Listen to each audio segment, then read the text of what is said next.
What's up, guys? You were on with Fishing Football, and we are going to be doing a few things today. So, if you like it, please hit the like button or subscribe. We definitely appreciate it. A few things we're going to talk about are some college football games. We're going to talk about some crazy stuff going on with some Texas A&M and Jimbo, which is always crazy. And if there's anything else I'm forgetting, fishing, what else are we going to be talking about? We're going to talk a little bit about some teams that came out of nowhere this year. That weren't really good going in the offseason. Even some that have been historically bad. That's going to be interesting to talk about. And then maybe at another point we'll do the teams that look good and aren't as good as they seemed or should be. But it'll be the worst teams, the teams that have came up tonight. Facts. No, I like it. Okay, so I know one of the first things that we wanted to talk about was, the teams that have surprised us, the teams that have stepped up this year. In your opinion, what do you think are some of the teams that have stepped up and kind of played above their standard or they overachieved? What teams are overachieving right now? Well, there's a good few that you can name, but right now, Kansas, Kansas, Kansas. Yep, those three teams are doing very good right now. I Yes, agree. yes, all three of them too. Now, man, Kansas has looked night and day difference. First year head coach last year, really not dealing with a lot of talent. Last year or this year, they beat Texas last year. Um, Gave them a little bit of life. Played Oklahoma close. This year, they almost go undefeated. Arguably, if the quarterback doesn't get hurt. So, yeah, man, Kansas has surprised us all. And if they hold on to that head coach, we'll see what happens. But yeah, Kansas is definitely up there as far as this year goes. I agree. Colby has a good point. He says TCU has surprised him. That was going to be my second. Yep. Do agree. Um, I think for me, I know it maybe not so surprising to everybody else, but Oklahoma State, after losing their defensive coordinator, I think is huge. And then also Clemson, after losing both coordinators. I know they had a co-offensive coordinator, so that's cool and all, but you can't tell me that this jump with DJ and Dabo from last year to this year is not hands down ridiculous. It's huge. What's up, Goose? Man, you know what's funny about that one? You could put that on the disappointing list and the improvement list. Like you could put that either way. You're saying because of how they've played certain games, but also Yeah, how DJ is. Yeah, I could see that. Yeah, with losing the coaches but then also in playing good with losing those coaches, but then also being slightly underwhelming as far as being like a top 4 team. You could you could make an argument for both, but I see both of those. Yeah. no, I agree completely with you. Last but not least, I guess in my eyes, oh, teams that have jumped up. Tennessee. I know people Yep. thought Tennessee was going to be, pretty good, but they're pretty good. they're pretty They good. good. They good. Yes. They good. I guess my team will find out how good they are in the following week. But as of now, that's not the point. The point is what we are here to talk about today. So, would you like to get started, sir? What? Which game we going with first? Okay, so I pulled them up on my phone, and Mm-hmm. I want to go down the list, but I believe me and you think the same thing. Let's save. And I think you happen to be a Florida fan. I happen to be a Georgia fan. So Yeah. let's Hold on. Hold save. on. Yeah. Yes, I am. But actually, yes, I am. Okay, just making sure. Making sure. So I think we saved the Georgia Florida game for the end, or the finishing part of this segment. I know we'll Yes. have a good bit to talk about, and I would love to when we get there. Let's both talk about the ways that we can win this game, but then the ways that we can lose this game. I think that'd be good. I think that'd be really cool just to hear from both sides. Yep. Okay, so shout out to Colby, Goose Sports, CJ. I'm sure we'll have a few more people pop up in the next couple of minutes. We appreciate you guys. We love doing this every week. And every week it continues to be more and more fun. I guess exciting because of the way college football is playing out as well. And this is just really, really fun to do. I mean, to be honest. I mean, it's fun watching my boy put on a hoodie because it's cold. You know what I mean? Am I right?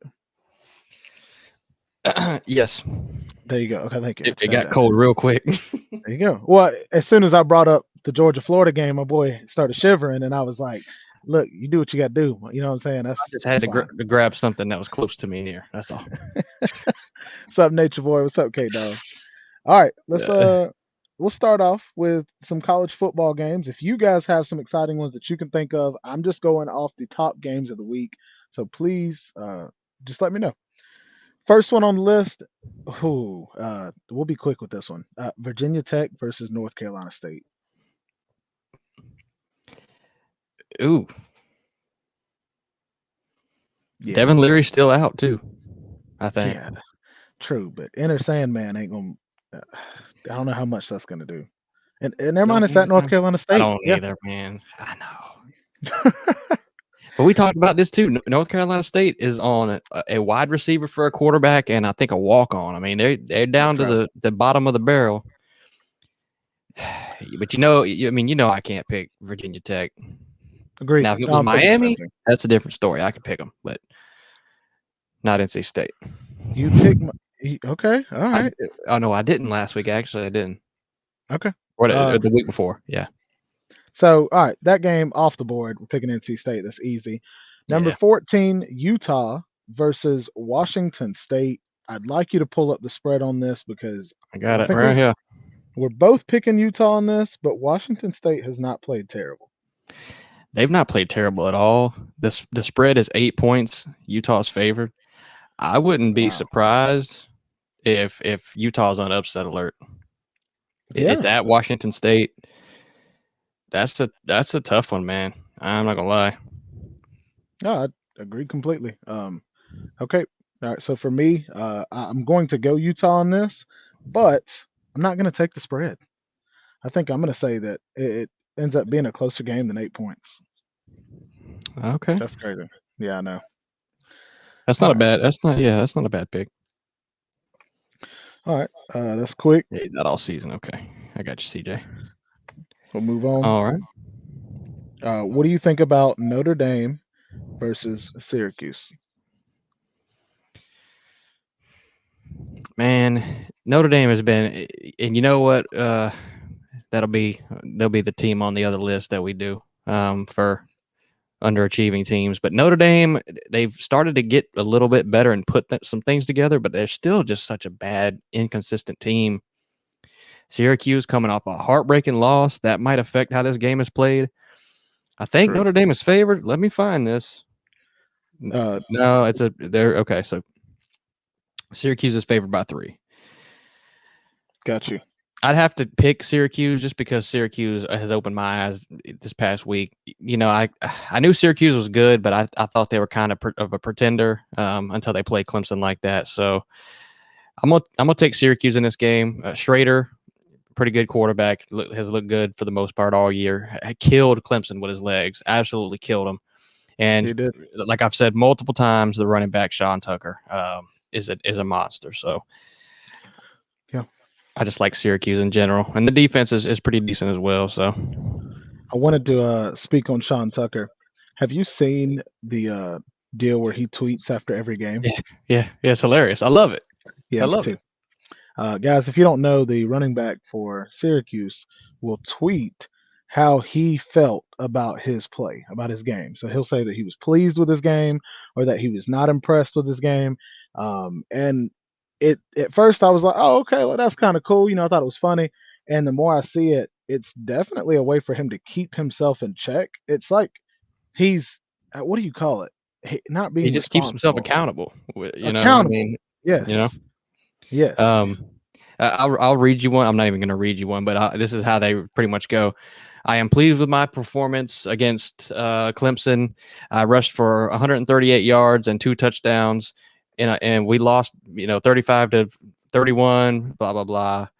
I hope to do better next week. That's how his tweets go. Yeah, no, I agree. They're pretty cool. So me and my boy are both going with Syracuse on that game.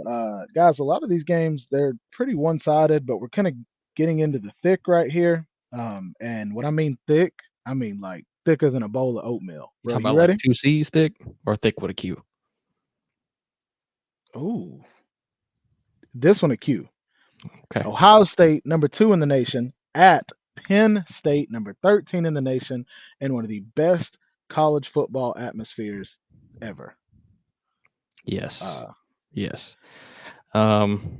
This game is going to be the crowd is going to be loaded. It's going to be loud. The spread is 14.5. It started out at 15.5. I have a Gotcha. stat for you, TB. Okay. In 2016, Penn State beat Ohio State. Other than that, they've been winless since. Since that year, Penn State is, I think, 6-2. Yes, 6-2 in covering the spread against Ohio State. Ooh. So the spread's 14.5 now. That's tough because it's like even if they keep it within 10, Ohio State's going to stay at number 2. It's not going to hurt Ohio State at all, you Yeah. know. But if Yeah. you're a betting man, then I probably would look at that stat. So I do agree. I do agree, big dog. Yeah, so I mean, the way this matches up for me, obviously, 2 weeks ago, Michigan stomped Penn State's teeth in. Penn State had the whiteout versus Minnesota last week and absolutely blew them out. It really shows us a little bit of perspective, and that's why I say we look at the matchups, because Michigan's running backs and Penn State's defensive fronts did just not get along. Michigan ran all over it. Penn State's strength is in their secondary and the defensive backfield, which actually pairs up great for Ohio State in this game for Yeah. their sake. So it's really tough to say. Like we said, it's at Penn State. Sean Clifford's there. Sean Clifford has never won a big game. We said this going into the Michigan game. He lost it, got pretty much destroyed. Does what he does, comes back against an okay team like Minnesota and wins. I mean, it's just that's what Sean Tucker is. Or Sean, should I see, I'm getting confused. Sean Clifford does. I mean, Sean Clifford wins you the games you need to win, but he can't get over a big game, and that's just what it is. So in that case, I'm picking Ohio State, obviously. As far as the point spread goes, pretty much it's at 2 touchdowns. It's at 2 touchdowns and a point. So I'm going to take Ohio State to cover it, but like I said, Penn State's made it a career out of keeping this matchup close, and it's kind of like a rivalry at this point. Agreed. I want to say this real quick. Out of 6 games that Ohio State has played, 6 out of the 7 games, Ohio State has scored more than 45 points. 2 games they've scored over 50 and 1 over 70. They scored 77 points.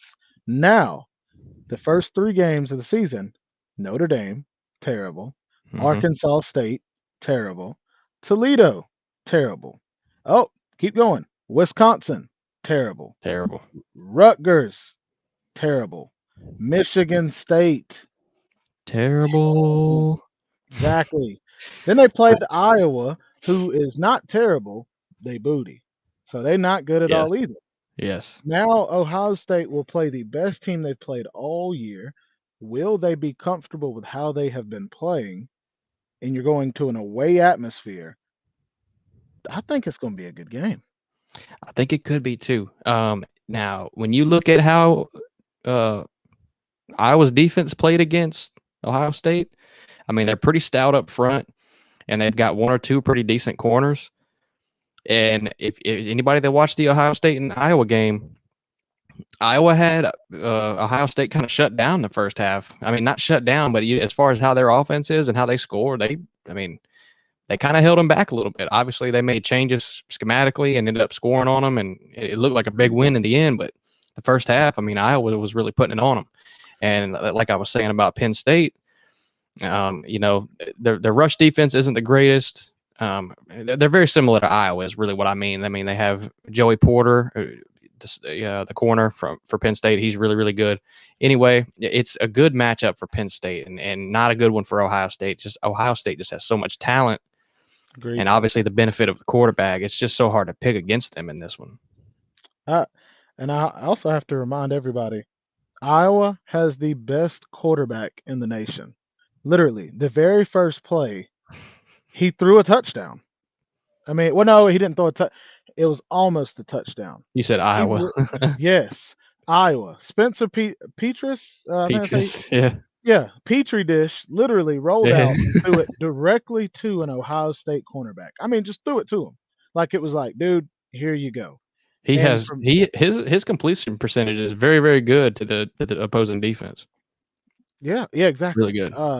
So for me, I look at it as he caused, even though Iowa played very well to begin that game, their defense did. Imagine if the quarterback play was different. Not saying they would have won, but I think it would have been closer for longer. And it's like very, very, I don't know. You get what I'm saying by that. Penn State is a better quarterback than Iowa. What's up, Jack? Yeah, and this is what we talked about too. I mean, every team in the country has shown some kind of weakness, and Ohio State included. I mean, even though you just named their schedule off, and other than Iowa, I mean, not really anybody that they've played yet. I mean, this is going to be their biggest opponent so far. So, I mean, we'll see. I don't know. It's as far as the point spread goes, it's hard to pick that, but you know, Yeah, Iowa State's or Ohio State is not perfect on offense. They're very, very effective and explosive, but Jackson Smith-Njigba has been out for weeks now. He's questionable for this game. That's another thing. The other two receivers, Marvin Harrison and I forget the other one's name, but they've been pretty much doing all the work this year. So if they get Jackson back, that's a whole different story, or agreed. depending on if he's even 100%. So, but True. Yeah. No, that's a good point. so I'm picking Ohio State. You is that who you got? I'm going to go Ohio State, even though Iowa's 3-4 right now and scored 10 points on Ohio State, which is the second highest they've scored the entire year. They literally scored 14 in one That's other crazy. game. Every other game has been 7 or 6, and it's like, all I'm saying, yeah, Ohio State hasn't been tested. I want to see them in adversity. I want to see them in a hostile environment. And one more point. Well, like you said, Iowa scored. One of them was a strip sack and a fumble touchdown. So that's what Iowa does. They score off defense. But That's crazy. one thing I did want to say, I do think that Penn State will run the ball on Ohio State this game. I really do. Nick Singleton, the true freshman running back, he's a beast. He'll probably run on anybody. So that's a good point. That'll be what I'm going to pay attention to. Mhm. Ohio State has yet to play a run game like this.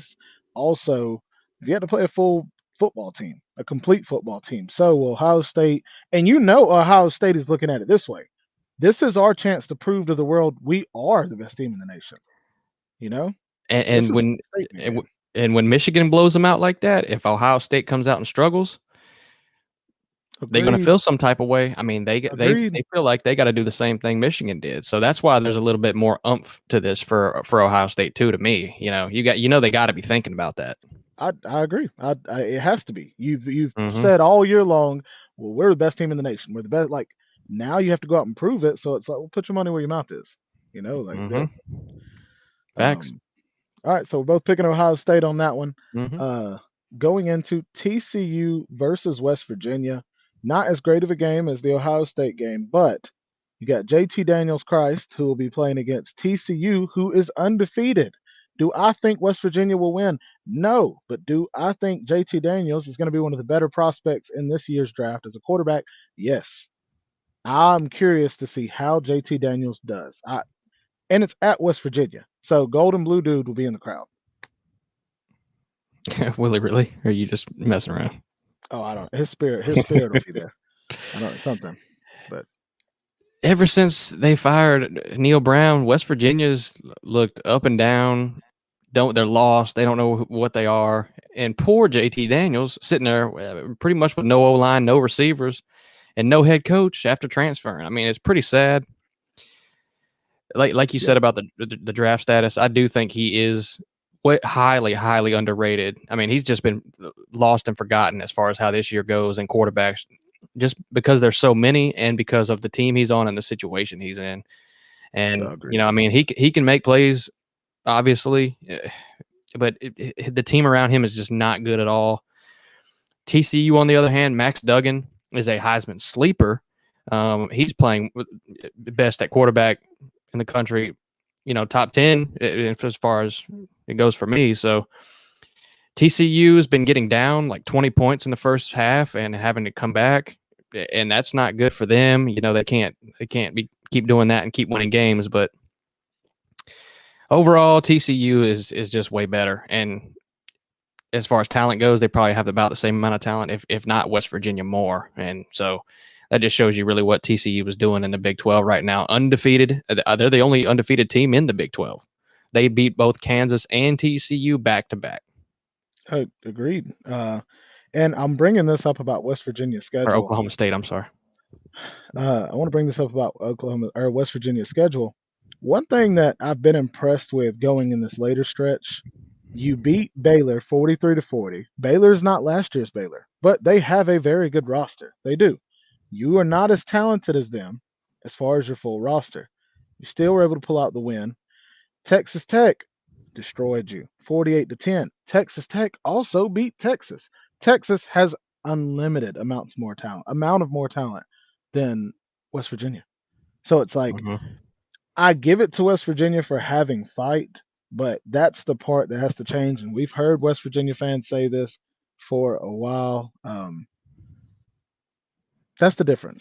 West Virginia has an awesome fan base. They have a lot of buy-in, but until things change, they're not going to be able to be consistent like they were, 10 years ago when they had Pat White, 12 years ago?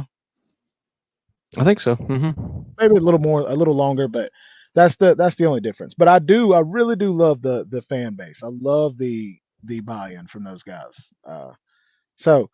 Anyways, I'll shut up about that. I'm going to bring up TCU schedule. After beating Kansas State last week, I think TCU proved to a lot of us, because it was a comeback win. I think TCU proved to a lot of us they're here. The week before that, they beat Oklahoma State. So 2 games in a row, you came out and said, like, statement game. This is another game at West Virginia, crazy couch-burning crowd that you're going to go in. Can you blow them out? If TCU blows out West Virginia, then they have Texas Tech, Texas, Baylor, and Iowa State. Look for TCU to try to make a statement with the rest of their schedule, dude. That's not a great schedule, but that's not bad. Those are some nice teams. It is. Joey in the chat said TCU is 0-6 against the spread in Morgantown. I'm willing to bet that TCU is they have a horrible losing record against any spread or in general the past few years. So this is not the same TCU is all I'm saying. Definitely not. Well, I want to know what's the spread, buddy? It is 8 points. Just over a touchdown. Okay. Well then, what would you say, sir? Number 7 in the nation. Hey, I'm taking TCU until they lose. I'm on the train. I'm the same with Illinois. I was the same way with Syracuse. I'm taking TCU till they lose. Okay. All right. I'm going for them to win, to cover the spread. I'd take them to cover. I'd definitely take them to cover. I'm going to take them to cover, but I will say if somehow they do not, because JT has an amazing game, it'll make me happy. It'll make me very happy. I know it will. It made me really happy want too. him. I want him to get drafted because I feel he is going to do very good in the NFL. Just with a lot of the throws that I've seen him make, and when you put him on a team that doesn't have a terrible offensive line, so. Dude, the amount of drops from each receiver on that team is more than this. From each receiver, he's putting the ball where it needs to be, man. I know. You know what I'm saying? I know. I agree, dude. So, all right, we're picking our boys, the Horned Frogs. We're picking them. Hey, you did forget one, I think, if you're going down the same list as me, though. Say it. Georgia Tech and Florida State. I did not. The list that I have only shows me games that are of ranked opponents or ranked teams. I got you. But, yes. Carry on. Good for them. Bring up the Georgia Tech Florida State game. Tell me about it. Well, I just didn't want to forget it. Florida State's, started off hot. They got 3 losses now. Georgia Tech's played better since Jeff Collins was fired. I don't know. The spread's 20 points. That's a big spread. Um, I would take it. I think Florida State's not a bad team. I really do. I think Florida State's a decent team. I'm going to agree with you, even though I do want to pull for Georgia Tech in this. I said the same thing with the Boston College, though. It was like 21 was the spread, and Florida State just completely blew them out. So I'm gonna agree with you on that one. Yeah, yeah, for sure. Jay, no, stop it. Um, all right. So we're going Florida State in that game. This next game, woo, Oklahoma State and Kansas State. Oh boy. Number 9 versus number 22 in the nation. Oklahoma State coming in after dropping a game 2 weeks ago to TCU by 3 points, and then they barely beat Texas 41-34. Like I I don't know. I figured they would have beat them by more, and it was at Oklahoma State. But either way, you got out with a win. They seriously need this game if they are going to finish the season, and not just in the top 10, but possibly top 5. So Yeah. I mean, this both teams got one loss, right? The spread is Kansas State's favored by 1.5. Kansas State actually has 2 losses. Do they have 2? That's right. Okay, because they lost last week. Yeah. Did they? I can't remember. Anyway, Adrian Martinez. Go ahead. Kansas State lost to TCU last week. That's right. So, yeah, Big 12 is such a mess this year. Yeah. Yeah. Adrian Martinez for Kansas State is questionable. Obviously, they got Deuce Vaughn, the running back, which is he's going to have to carry the load, whether Adrian Martinez plays or not. But Adrian Martinez has been an extension of the run game. He hasn't killed people with his arms. I mean, it's been his legs that have killed people. And then you have a quarterback that can run and a running back that can. That's what makes Kansas State dangerous. Oklahoma State, they're just kind of fighting and getting out of games with wins, barely losing to TCU. Like we talked about, they came up on a big lead in the first half when TCU kind of fought back and beat them. I'm going to take Oklahoma State again. Yeah, but this one kind of scares me. I'm not going to lie. This one's a little scary. The reason I'm taking Oklahoma State, and I'll do it with confidence, you want to know the second loss that Kansas State had? They lost to Tulane, 17-10. You know where Tulane is right now, though? 23 in the nation, right behind Kansas Tulane's State. Not bad. And but I see that, though. I see that. Yes. I think it's good for them, and I'm happy for Tulane. But no, not doing it. Yes, Joey, I am. Not doing it. Thick skin. Shit. Yeah. So anyways, all right, we're picking Oklahoma State in that game. I love it. On to the next one real quick. We have I'm not even going to bring that one up. All right, this one, Oregon versus California. Oregon number 8 in the nation, California unranked. I'm going to choose Oregon, and I also want to bring up a stat about this dude, Bo Nix. Are you ready for this? Oh boy, we're getting into deep water here, muddy water. Hit me with it. Bo Nix, after 7 weeks, has better stats than Marcus Mariota through his 7 weeks when he was at Oregon and he won the Heisman. Bo Nix has 17 passing touchdowns, 1 interception, and 8 rushing touchdowns through 7 weeks. He is responsible for 25 touchdowns through 7 weeks. How many interceptions? 1.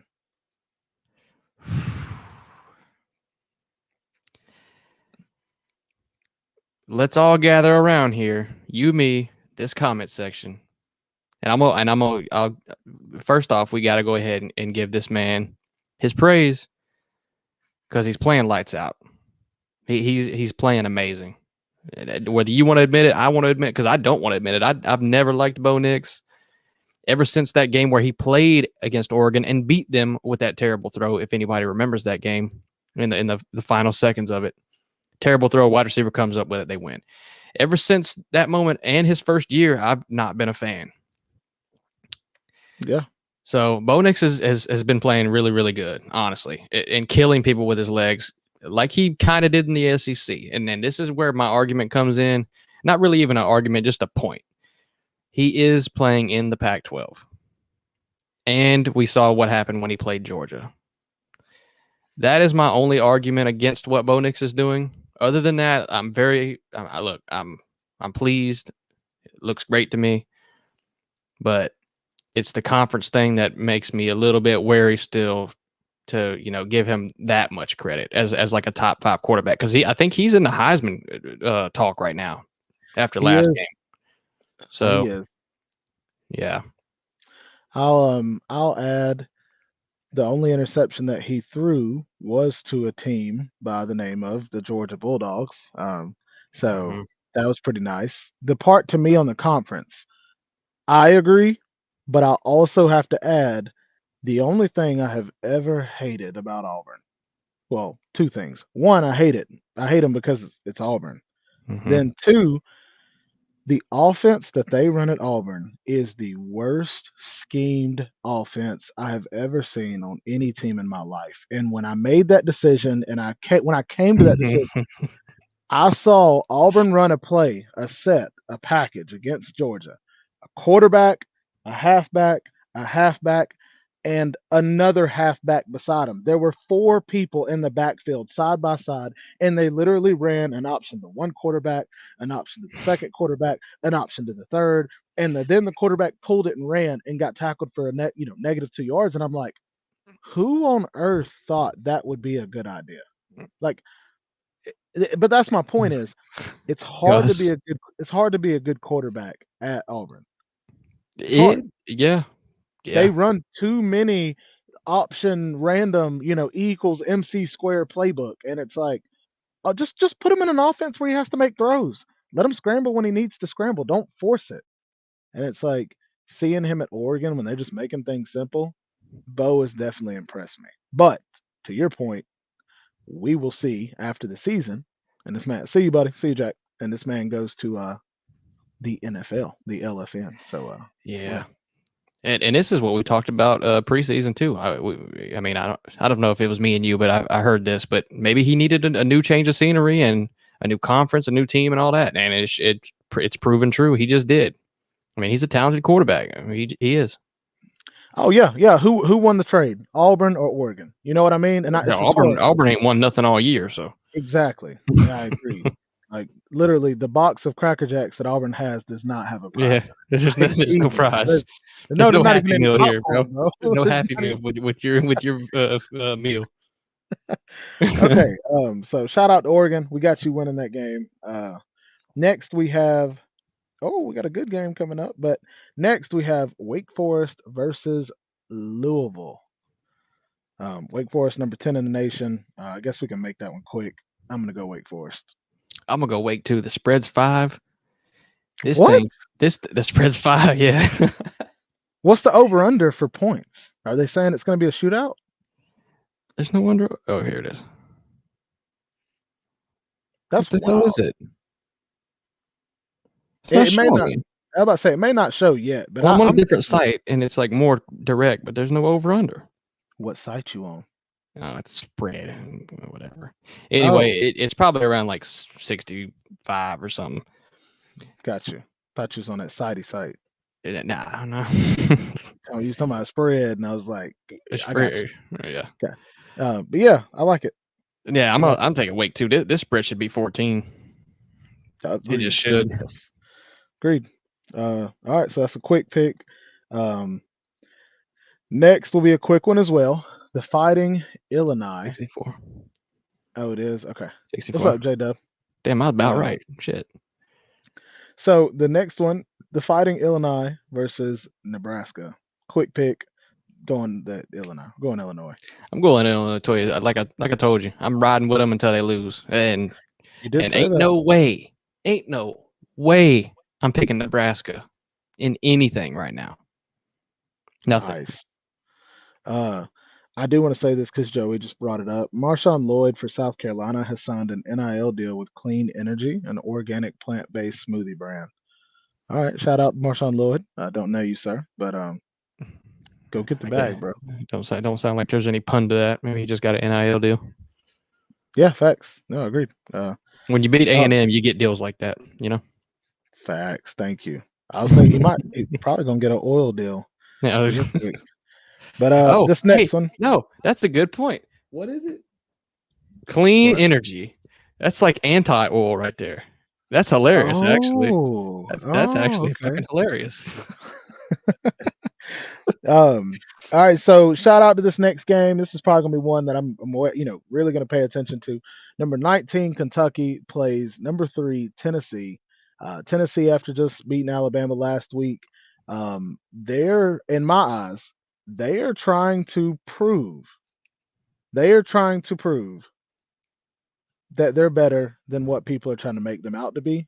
They are hyped in certain areas, but then there's people going, well, you played an off Bama team or this and that. Bama beat themselves. There's a lot of talk that Bama lost the game and Tennessee didn't win it. And whatever the case may be, Mm-hmm. Tennessee is going to use this game as a statement, just like they're going to use next week against Georgia. So, what are your thoughts on that? So, like the game we're going to get to later, Florida and Georgia, Tennessee has to play Georgia next week.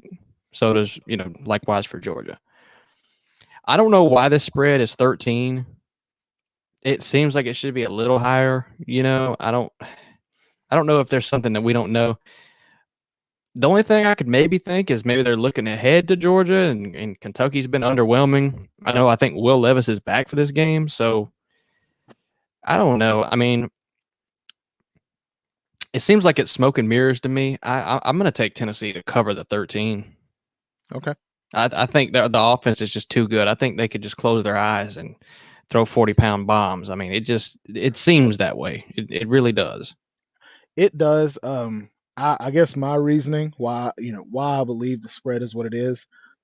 Kentucky. This is why I'm gonna be watching this game super close. Kentucky plays closer to the way Georgia plays than almost any other team. Baylor played it that way last year. Michigan tries to play that way. They slow the ball. They slow the play down. They run the ball. They make passes when needed. They control the time of possession. I will get to see, and other Georgia fans, how this works against this year's Tennessee. Can you take their offense? Can you keep them off the field? Can you ruin their momentum by keeping the ball and conquering the third down margin, getting first downs, and scoring? So, but it's at Tennessee. It's a crazy mustard field golf ball throwing atmosphere. So, anyways, that's my point. That's my reasoning behind it. Yeah, no, I agree with you too. I mean, and if I were you as a Georgia fan, I'd be looking at how well Tennessee adapts to it, because you're right. Yeah. That is what Kentucky does. They're going to try to slow this game down as much as possible. And maybe that explains the spread a little bit too. If you keep Tennessee's offense off the field, they can't score, right? So that's obviously what Kentucky's going to try to do and ground and pound. The problem is they like to run the ball, and Tennessee's got one of the best rush defenses in the SEC, which is shocking. But so yeah, it's going to be interesting to watch. I'd be watching how Tennessee handles it and how well Tennessee's defense actually plays in this game. Yes. And I'm, we're both choosing Tennessee on this. But last thing I'll say is that's the part I'm curious is how Tennessee is going to handle a smash mouth football team. And to Sir UGA's point, he was saying, UGA actually throws the ball more than they run. And I completely agree with that, Sir UGA. But the way I look at it, a lot of our passes are these little slip screens or flails, tied in, little underneath. And to me, they are, how do you say it? I almost look at it as a run play because they're so, what I mean? They're an extension of the run game. That's exactly what they are. They're little dump offs and screens, and they're extension of the run game, because who's catching it most of the time? Yeah, your tight ends. Your tight ends are your half. Tight ends and the running backs. Yes. And for me, what I love about that is you have to bring your A game if you're tackling our tight ends or running backs. You see what I mean? Like, yes. If you're not, bro, like you are in for a long day, and we saw that with South Carolina. We saw that with Auburn, Vanderbilt. If you can't tackle in the open field, you're gonna get ate alive. Oh, easy. You got Todd Monken up there cheesing, bro. Like, yeah. So yeah. I That's agree. a good point for later too. Man, it is. Facts. Yes. So moving on. We have a few more games, then we'll get to the Georgia Florida game at the end. Then we'll open it up. We'll bring on one or two of you at a time. We have some questions for you guys. Then we'll let you guys also be able to, talk and ask us anything or talk about whatever you'd like. And we'll try to treat this as a call in show and just see how it goes tonight, okay? Nature Boy with a good point, Fish, and he says Kentucky only giving up 178 passing yards a game. So, do you think, Nature Boy, or you guys in the comment section as well, do you think that Kentucky is going to try to force Tennessee to play the ball underneath? And I know it's easier said than done, but do you think that's going to be like, you're not going to score in 40 seconds? We're going to make you, even if you do everything perfect, it's going to take you a few minutes. Do I think that's what they're going to do, or do I think it's going to happen? I think that's what they'll try to do. Yeah. Yes, that's my question. Do you think that's what they'll try to do? Probably. I mean, that's any team that plays Tennessee that's what they need to do or try to do. Problem is, it's hard to do to Tennessee. It just is. Jalen Hyatt is one of the best receivers at getting open in the country. Now, I'm going to combat that and say he was one of the best receivers in the country against Alabama and one other team that Tennessee played this year. For a lot of the other games, from what I've seen, and one other team, huh? Yeah, literally out of the 7 games, 5 of the games he had 47 yards receiving. What is it? 62, 53. Like, oh yeah, I mean when they can spread the ball around, they'll do it. Yeah, and that's the scary part. If they can spread the ball around and dude can only have 57 yards and they still win by 40, it lets you know that the offense works. It's not just one receiver. And not to mention Tennessee's best receiver is still out. That Jalen Hyatt is not even their best receiver. He's their slot guy. Wow. I didn't know that. So Cedric Tillman, I don't know when he's coming back. I need to look up an update on that. Maybe I'll do that in a minute. But when he does, Tennessee's going to be even scarier. Okay, 2 more things. One, Nature Boy said, no, and what J-Dub, that's exactly what we're talking about. But I've had Bama fans telling me, I know Law Tide has said this, others I'll say that too. They feel that the secondary is the weakest part of Bama's game. Now, does that mean that y'all don't have good players? No. But, Tennessee definitely picked on a few certain individuals. Yeah, and I'll say this because it was, it's not a Tennessee Bama recap or anything, but Kool-Aid McKinstry was the only person. I think he allowed 1 catch in that Tennessee game. Every other corner and defensive back got cooked, absolutely cooked. But Eli Ricks never played, or didn't play much in that game at all. Now, you look at the Mississippi State game. Eli Ricks came in there and he was locked down. He was absolutely locked down as a corner. So I don't know. I don't know why he didn't play or what was wrong schematically, but I don't know. Yeah, agreed. But yeah. So moving on, we have for my boy Zona. I do want to bring this up real quick. USC versus Arizona. I love you, Zona, but I'm gonna pick USC. And that's quick. Yeah, I got to too, man. I got to. That's quick for me. So yeah, but now to the next one: Michigan State versus Michigan. Who do you have, sir?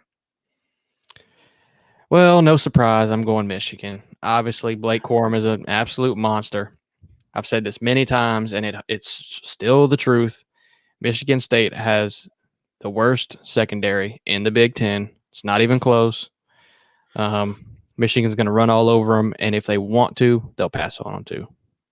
Facts. Yeah, agreed. Michigan has 2 very underrated running backs. Well, Corum's highly rated, but they have another one, and they both rushed for over 160 yards last week. Donovan Edwards. Mm-hmm. Yeah, so that it is what it is, So, but with that being said, we both choosing Michigan. On to the next game. I think we have 2 more games before we get to Georgia, Florida, but we have Number 15, Mississippi at Texas A&M. Will Texas A&M lose another game, and will it beat a Ole Miss? I'm gonna say yes. They're definitely going to lose another game because not only do they have to play Ole Miss, shit, I'd have to look. They've got 5 games left and they're not easy. They got Ole Miss, Florida, and I think maybe LSU or somebody like that. It's not easy. I'm gonna go a little bit bold on this one. Yeah. And we're going to talk about A&M a little bit later as it is, but I think reality is kind of sitting in to this team and program. If Jimbo can coach at all, he'll have this team ready to play. I think A&M will come out and win this game. I think Ole Miss is a little bit vulnerable right now. I'm not very confident in it, not at all. Ole Miss is a 3-point favorite. I guess it's just a feeling I have. I think they will. Unfortunately, It's beat tough a good Ole Miss because team. I'm going to swap with you. I'm going to go the exact opposite for the same reason, though. I think Ole Miss, they just lost last week. I don't see them, trying to lose another game. Not when you're in position to make the SEC championship game. Mm-hmm. So there's a lot riding on this. What's up, P digits? And that's my reasoning. Same exact, concept, but just picking a different team. Yeah, and plus Ole Miss is not imploding from within, so that's a good point too. Very true. So, I mean, before we talk facts. about the Georgia Florida game, because the next 2 games are kind of, UNC plays Pittsburgh. I'm choosing UNC, but can we talk about this whole Texas A&M and the drama real quick, and then we'll get to the Georgia Florida? I'm happy to talk about it. Okay, I know when we get into Georgia Florida, we're just gonna bark. We're gonna go on. Right. Yeah. Okay. Here we go, guys. I'm going to tell you. This was a thing that Fish and Football actually sent me. But before I get to it, 3 players on Texas A&M's football team were caught smoking the left-handed cigarette in the locker room before playing South Carolina. Now, the crazy part is you lost to South Carolina, and then this got out. It would be different if something happened and there was a commotion and it got out before game time and it was a big deal. But the fact that, because you know what it makes me think, Fishing, is there was some arguing going on the team, or there was some drama, and somebody in the locker room was like, man, I'm going to tell on them. You see what I'm saying? Like, I don't like them. I'm going to tell on them. Because this is not the first time this has happened. Maybe it's the first time it gets out. You're in week 7. Yeah, facts. Smoke them if you got them, boys. If you got them. But that's my thought, is this has happened multiple times, and they finally were like, man, I can't stand so-and-so. Like, man, it's possible, but if you sit there doing it in the locker room and it's happened multiple times and no coach has found out about it, or maybe they have and they just don't say nothing, I mean, that's a problem in itself. I don't know if it's happened before. I don't know. The one thing that this shows me, though, if you do this not only before a game, you're doing this before a game that you come out and lose to South Carolina, by the way, but you're doing this in the locker room before the game. This shows me the absence of any kind of culture at A&M right now, and any trust that they have in Jimbo. It's horrible. I mean, this team is not behind you. They're not playing hard for you. You got the best recruiting class in the country. Half of them are starting. I mean, I know this is a bad look. And I'm going to tell you right now, if stuff like this keeps happening, obviously these players are suspended, so Jimbo's kind of doing his part. Saying, I found out about it and I got rid of the problem. I took care of it. Jimbo could very well save A&M $80 million out of his buyout. Facts. Firing him for a cause if he keeps on.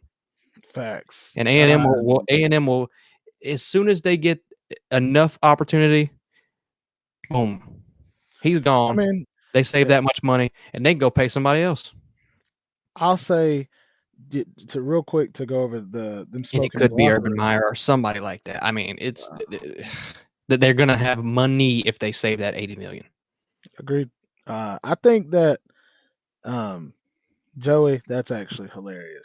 But I think the deal with the smoking, my thought is it had to be a vape pen because if they're smoking, straight up, it's going to be all over the locker room. The entire locker room would smell like it, and I don't think they would be okay with that. Then two, you guys, we all know that Texas A&M is not happy by any means. He gets this class, the mood at Texas A&M goes through the roof. We're so excited. Oh man, look, we got the number one class. Blah blah blah. This is it.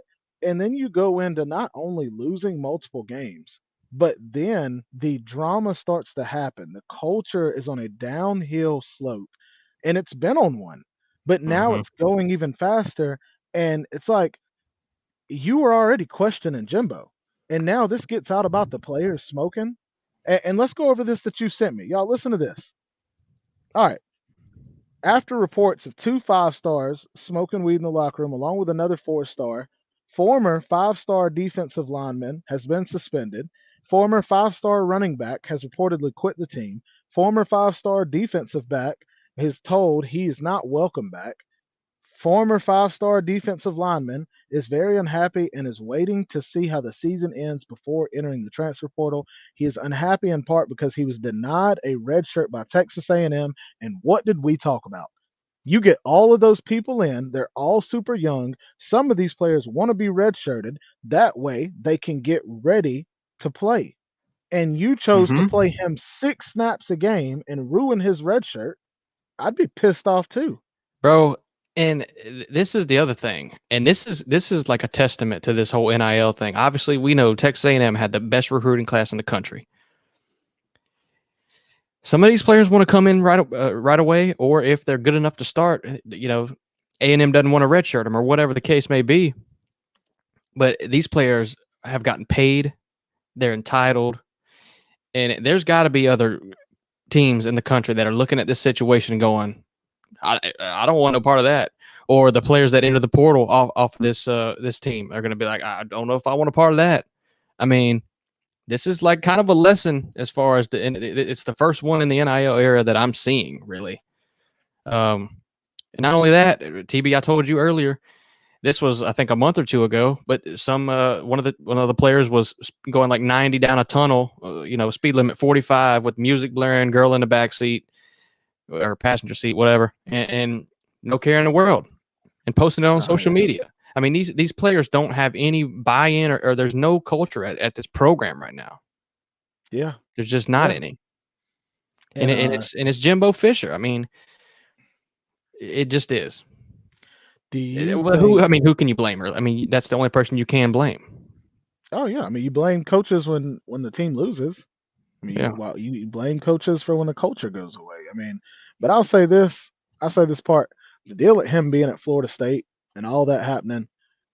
This man Jimbo went to a place that had a great reputation, great stature, great 5 star program, and he ran it into the ground before he left. Did not care about it.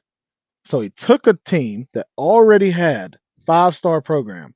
You went to Texas A&M. That is not a 5 star program.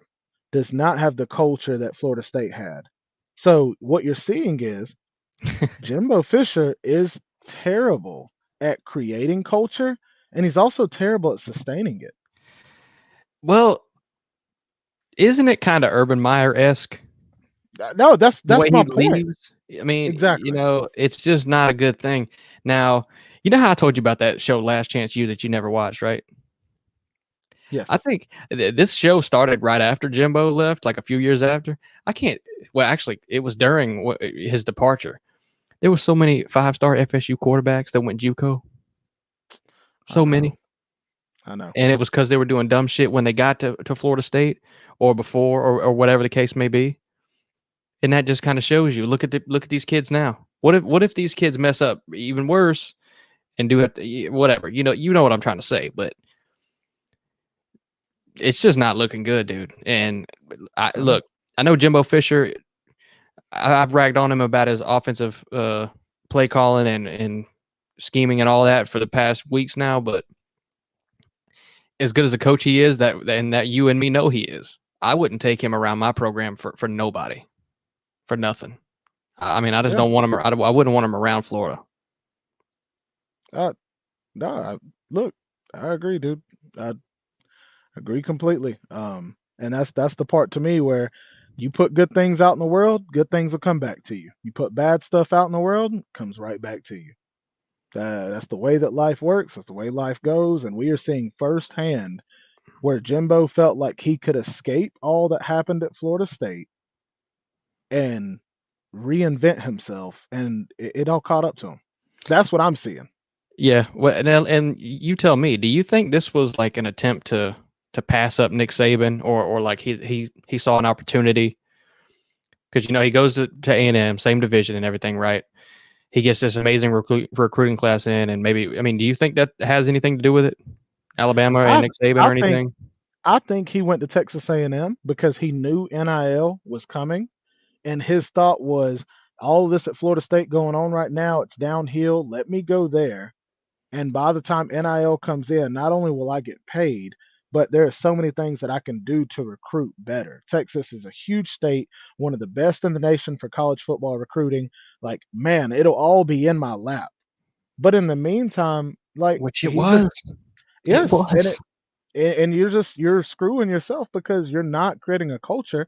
And it may be that it's not he's not doing it. He just don't know how. He just doesn't know how. I don't know, man, because I mean, we've seen so many good things from him, but at the same time, like we're talking, I mean, of course, we're talking about the bad. We've seen some good things out of him. I mean, he's one of the few head coaches that are still coaching that have won a national title.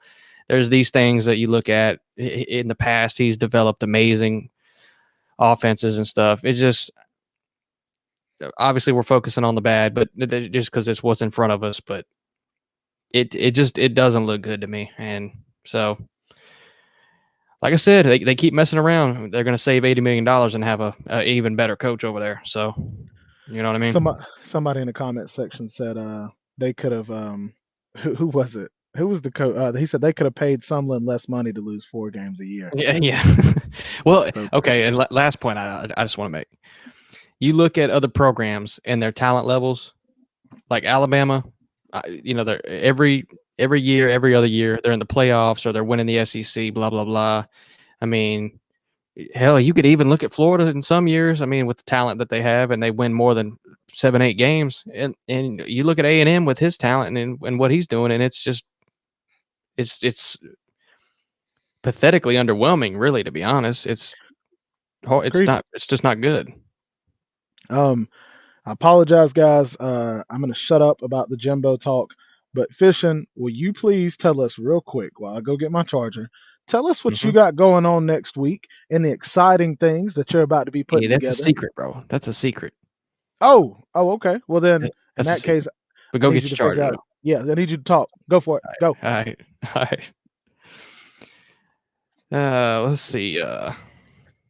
Anyway, enough Jimbo rant and ECG. I'm sorry. I know you like Jimbo Fisher, and you want him back at FSU. Let me read what you said. Yeah, that is. Yeah, he also, well, all those players going to getting them out of the Chargers and everything too. That wasn't a good look either. But yeah.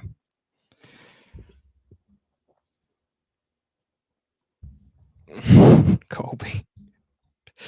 Yeah, Jimbo Fisher's a car salesman that is going to sell you a car that's going to quit running after a week. That's what he is, man. He's a car salesman. That's what he is. Yeah. Well, I'm back, big dog. ECG, he can't be stealing crab legs and get away with it, bro. You stole some crab. You know how much crab legs cost these days? The economy's so high. You steal crab legs? That's facts, dude. Not even these days when he stole the crab legs, bro. Yeah. I mean, literally, crab legs are so expensive that I had to take the boys out to a Chinese restaurant to eat cheap crab legs. You know what I'm talking about? Yeah, facts.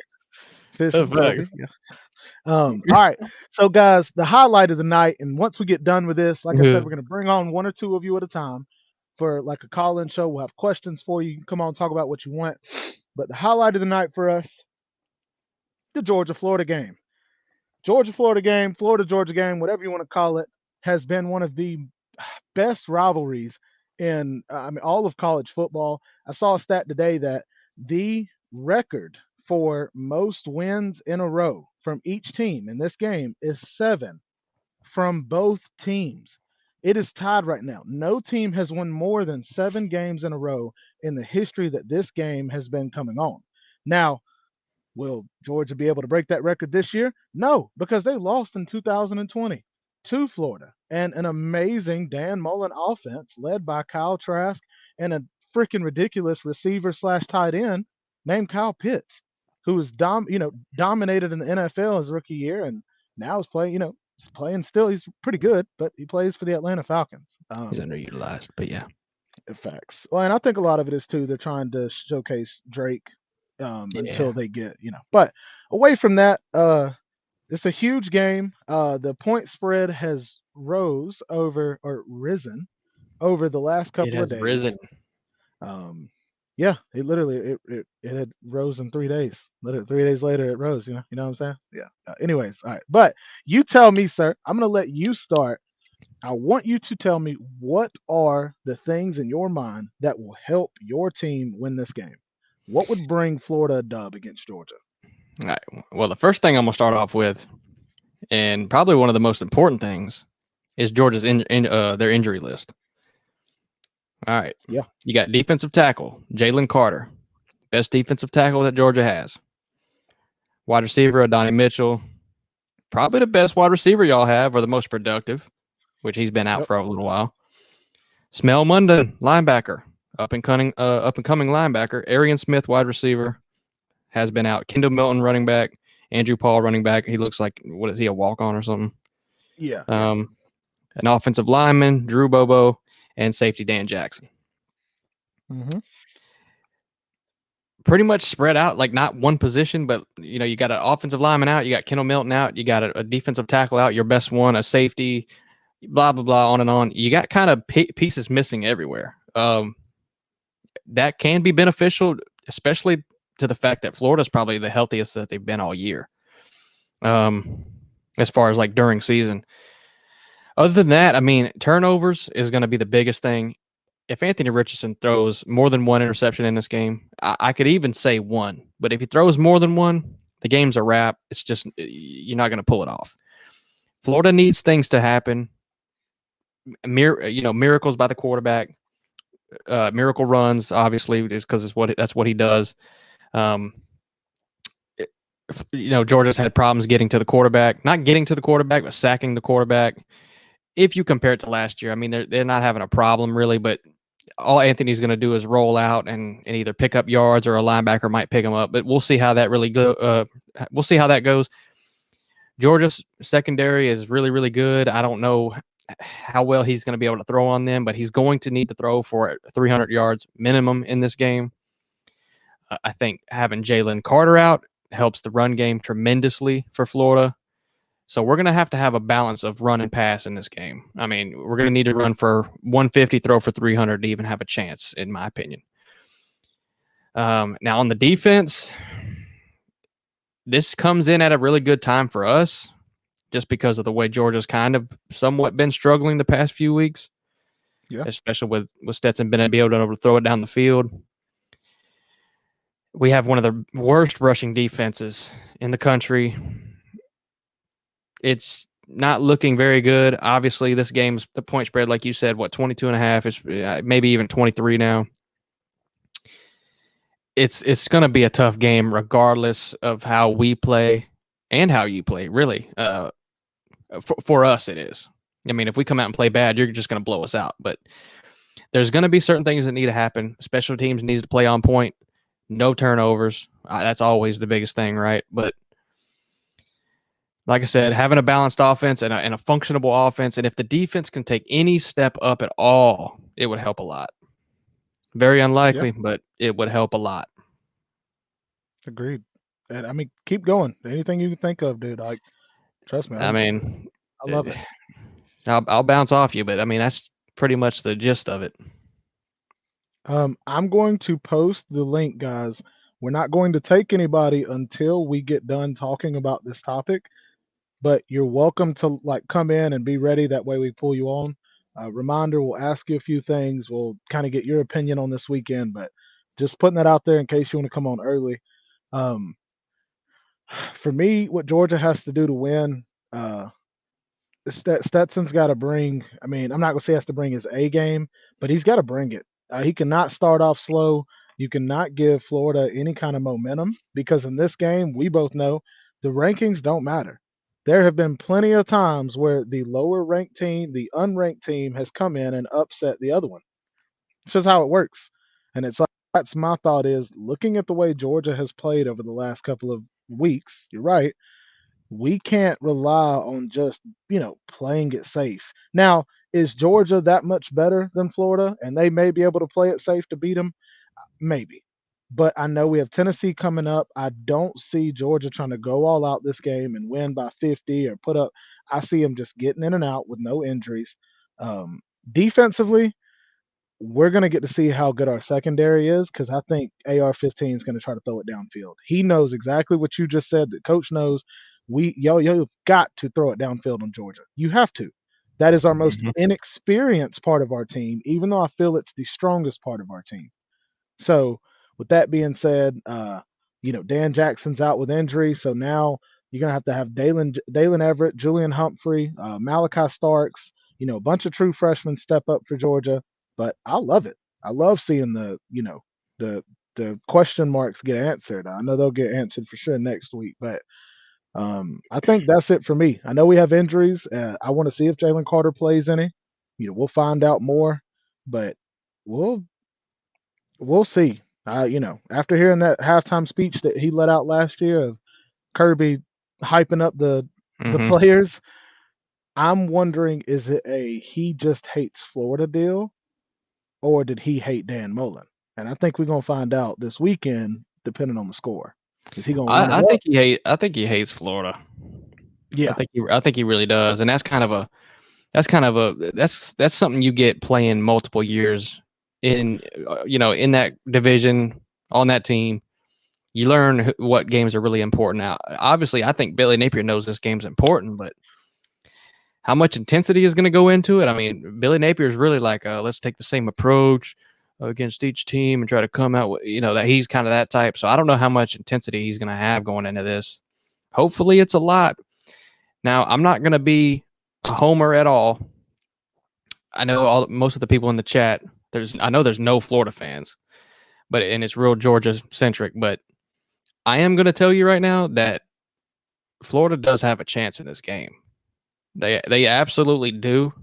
It's not a big chance or a good chance, but there's definitely a chance. I mean, if y'all play bad, we can play disciplined enough to keep y'all honest and pretty much stay in the game and potentially win it. It's a very slim chance, and like I said, we'll see how Anthony Richardson plays.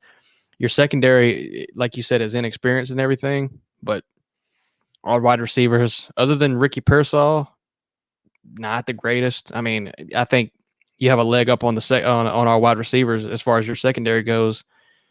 6 out of 7 days a week. So it's gonna really come down to the running game. And Georgia's always been that kind of team that pretty much you can't run on them, right? But this year yeah. we've kind of seen that some teams have and can.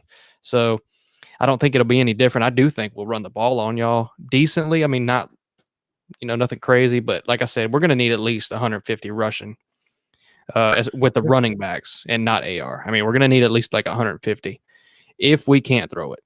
And I just don't see us being able to throw it. And if we do throw it, I think an interception or two is in the cards for us. The way that Georgia can lose this game is if Stetson goes out there and craps the bed. We've seen him struggle, especially last year at Florida. He struggled, and it caused us to have a really slow start. The defense had to have a fumble recovery and an interception towards the end of the first half.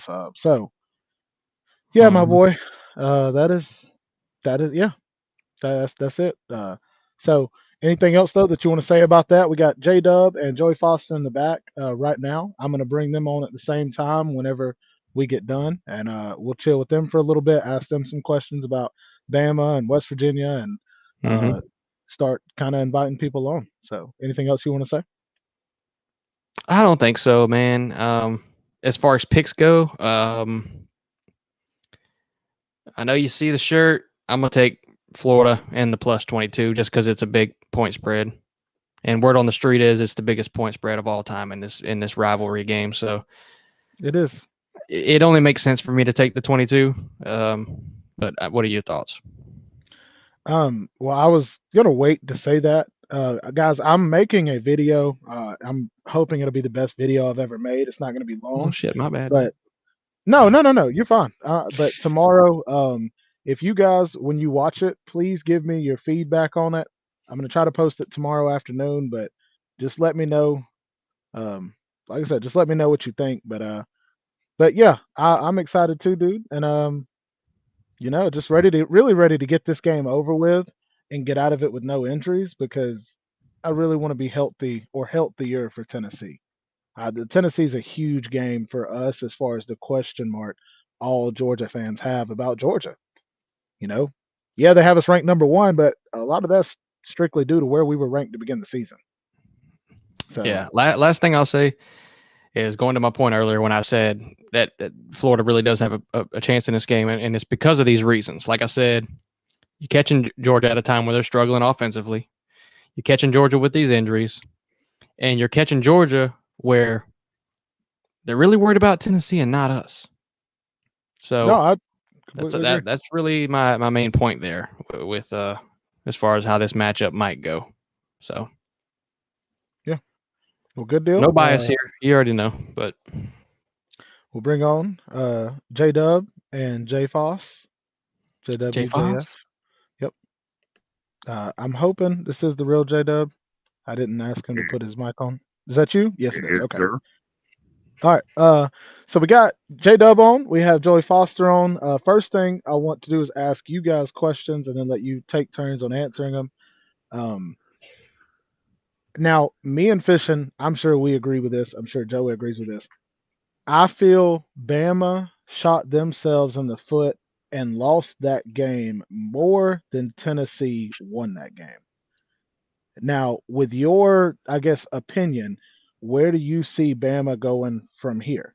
Like, how do you see things changing as far? Do you think they're going to be more disciplined? Do you think, what do you think the case is? Well, we went from 17 penalties in Knoxville to 1 against Mississippi State. Mm-hmm. Good deal. So Okay. maybe the message got home a little bit. We've got to go to the Grove and play LSU, or excuse me, Ole Miss after LSU. Then we get somebody called Austin P, and then we have the Iron Bowl. If we take care of business, we'll be back in Atlanta. That was the goal all along. I'm sure the goal was to get to Atlanta 12-0, not 11-1, but the goal was to get there, and in some fashion, just get to Atlanta, and that's what I think they're going to do. I don't think they've played their best game yet. The defenses look great, and then sometimes the offense looks great, sometimes it doesn't. I think a lot of that has to do with Bill O'Brien. I can't wait for him to leave.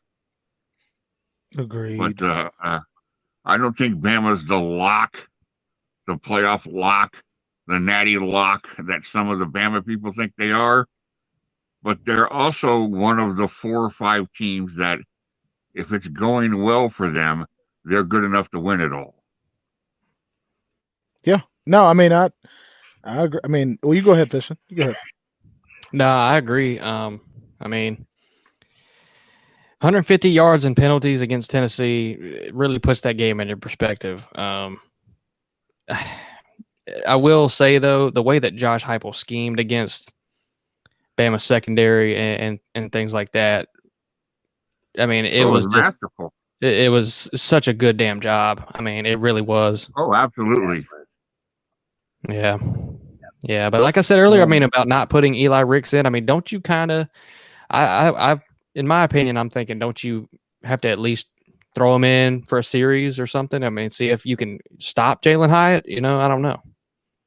Eli Ricks had trouble adapting to the system, had trouble learning the playbook, and then he got into Saban's golden doghouse, and he didn't go to class. I remember you saying that, J-Dub. This was like, what, week 2 or week 3? Whether people want to believe it or not, that's a real no-no. That's what got JoJo Earl in trouble a little bit earlier this year. It's what kept the tight end Billingsley, who left for Texas, in trouble. Is that he wouldn't go to class, and Rick's finally figured out, if I don't crack the book, I don't see the field. And you saw what kind of talent he has. I mean, obviously the kid can play, but I mean, there's rules. You don't follow the rules, you don't get to play. And I don't have a problem with that. Last thing I'll say, and then we'll talk to Joey. I didn't mean to keep you or hold you for so long, Joey. But you're fine. I think I ain't no hurry. For me, watching the difference in that, I do think it's a good thing. But also for Bama and Bama fans, we all know you getting to where you want, you getting to the SEC championship game with just your one loss is huge, because you haven't played your best game yet. You haven't peaked, and the teams that peak towards the end of the year and are still in position are the ones that put themselves, I feel like, in the best possible position to win it. Like, you can be in position to win, but not peaking and playing a little rough, and you drop or you get blown out. I mean, heck, Michigan last year, same thing. You put yourself in position, then you go out and get blown out. So I think it will come together. I don't know of any Alabama fans or any serious Alabama fans that are excited about the prospect of playing Georgia again, as in, well, it's Georgia and we're 7-0 against them in Atlanta. Oh, that's true. Georgia doesn't beat Alabama in Atlanta. They beat Alabama when they play them outside of the state of Georgia. They don't beat them in Sanford Stadium either. But I just want the shot. That's what Bama fans want. I think Bama fans are licking their lips to have a shot at Georgia almost as much as they want to make the playoffs. Well, and that's where my question mark, I'll say this, that's where my question mark as a Georgia fan, I was telling Fishin, comes down to playing Tennessee next week. We lost a lot of players. We know we did. We lost a lot on defense, offense. Like, everybody in our team is young and inexperienced. Am I wanting to play this Bama team that is ridiculously explosive on offense? I would be more afraid of playing Bama than I would Tennessee right now. And it's because Bama is proven. Tennessee wins one game and all of a sudden they're, going to Disneyland. So that's all I'm saying is, I have to see this game against Tennessee to feel more confident in Georgia. But right now, dude, we're super young. And, I mean, like I said, just super young. So, anyways, Fishin, go ahead, and then we'll Hey, Joey, I got something for Joey. Joey, they hosed us. They put the game at 2:30, and it's on ESPN Plus. Oh yeah, I know. Yeah. Like CJ said in the comments, West Virginia comes to Ames November 5th, so I get to see Joey's Mountaineers. But you know why? But you know why they did that? Because, I mean, West Virginia is like a possum this year. They play dead at home and they get killed on the road. So what do you do? I mean, they're not going to put them on primetime network anywhere. So yeah. What I was going to say though is, if LSU beats Bama, Bama doesn't have to worry about anything. Like CJ said in the comments, and LSU actually does have a serious shot to beat Bama, in my opinion. From what I've seen, they actually do have a shot. So that's pretty much the SEC West in a nutshell right there. And not only that, if Ole Miss beats Bama, LSU loses to them, you're kind of like, you have like a three-way going on here, depending on who beats who. LSU could beat Bama and then win out and win the West, or LSU could lose to Bama. Ole Miss beats Bama. Ole Miss comes on top, even though they lose. It could get interesting in the West. Okay, here you go. Yeah. 11 of the last 12, Bama's beat LSU. They won 5 straight in Death Valley. They've won 23 of the last 30 in Baton Rouge. They absolutely own that stadium. 23 of 30 in Baton Rouge. They own the stadium. They own LSU. LSU has scored more than 20 points against Alabama 3 times in the last 14 games. Okay? No, agreed. I'm not disagreeing with that. I'm not worried about LSU. J-Dub, Well, what does that hold on have real anything quick. to do with this year? Well, and that's what I was going to say, because the Yeah. last 16 years, Bama has destroyed Tennessee. And so if you'd have And- told me before the game, well, the last 16 years, Bama has destroyed Tennessee, so I'm not worried about it. Like, all I'm saying is I agree, and I think the history part of that is good, but we've seen Bama play up and down. Are they going to bring their A game this week? And it's like, I think the same thing about my team. We don't play our A-plus game every week, so that's all I'm saying is LSU, I feel, has a better defense than Tennessee, but their offense is nowhere near that. So do I think Bama's going to win? And let's be real. As far as this year has went, if we're looking at past records and things like that, looking at how this year has gone, none of that matters this year. It's been such a weird year. I mean, TCU's undefeated in the Big 12, like things we all talk about and we see. I'm not any past record or anything like that really means nothing to me this year. And you should be worried about LSU. Not saying that you're not better, but because there goes the West right from your fingertips. If you drop that game, a good statement game, though. I shouldn't have said not worried. I respect every team because of the damage they can do. But I'll also, and I understand the argument that what does last year's game have to do with this year's game? What does the year before have to do with that? But my counter to that is, and everybody hates it when I say this, when you don't have history when your team doesn't have that kind of history, you don't talk about it. When your team does, you do. And that's what Nick was trying to say about what the hell are we talking about being anxious? We're the ones wearing the crimson helmets. Mike Leach talked about it. Mike Leach said, our locker room's scared. They're sitting there, they're scared. They see those red jerseys that say Bama and they're scared. And he was ripping his team in the postgame for that. Well, that's what Bama has to do. They need to get back to the place where they just walk out of the locker room and everybody goes, oh, shit, they did get off the bus. No, agreed. And I agree completely. And they're not there now. They're not there now. Georgia took that away from them. And Bama's got to get that back. And we'll move on to Joey Foster real quick. I do have a question, though, for Joey. I want you to stay, though, J-Dub, while do this. But who would, because, we already know. Who's your top coaching candidates for West Virginia, in your opinion? Is it Jimbo Fisher? Mine. No. I mean, if you can't win at Texas A&M, you're not going to win at West Virginia. So no, I've heard he has ties to West Virginia. Like I've heard some serious buzz about that. Right. I mean, he's from West Virginia. He's right here from. He's just 3 miles. His former home's like 3 miles from me right now. So Jimbo's he's a great West Virginia guy. Don't get me wrong. He comes up here and all the time. He'll go to local restaurants and talk to people. And he's a great steward of the state. But for head coach, no, I don't want him. Now personally, I'd like to have Tom Herman myself, but most people are hollering Hugh Freeze. And okay, I'm all right with Hugh Freeze, but there's some baggage there that I worry about. I mean, and people say, well, he hasn't done. Tell me this though. Baggage with Jimbo though too. Everybody says, well, he hasn't done nothing since he's been at Liberty. Well, has he not, or has he just gotten better at hiding it? So I mean, that worries. Tell me this though, Joey. Tell me this though.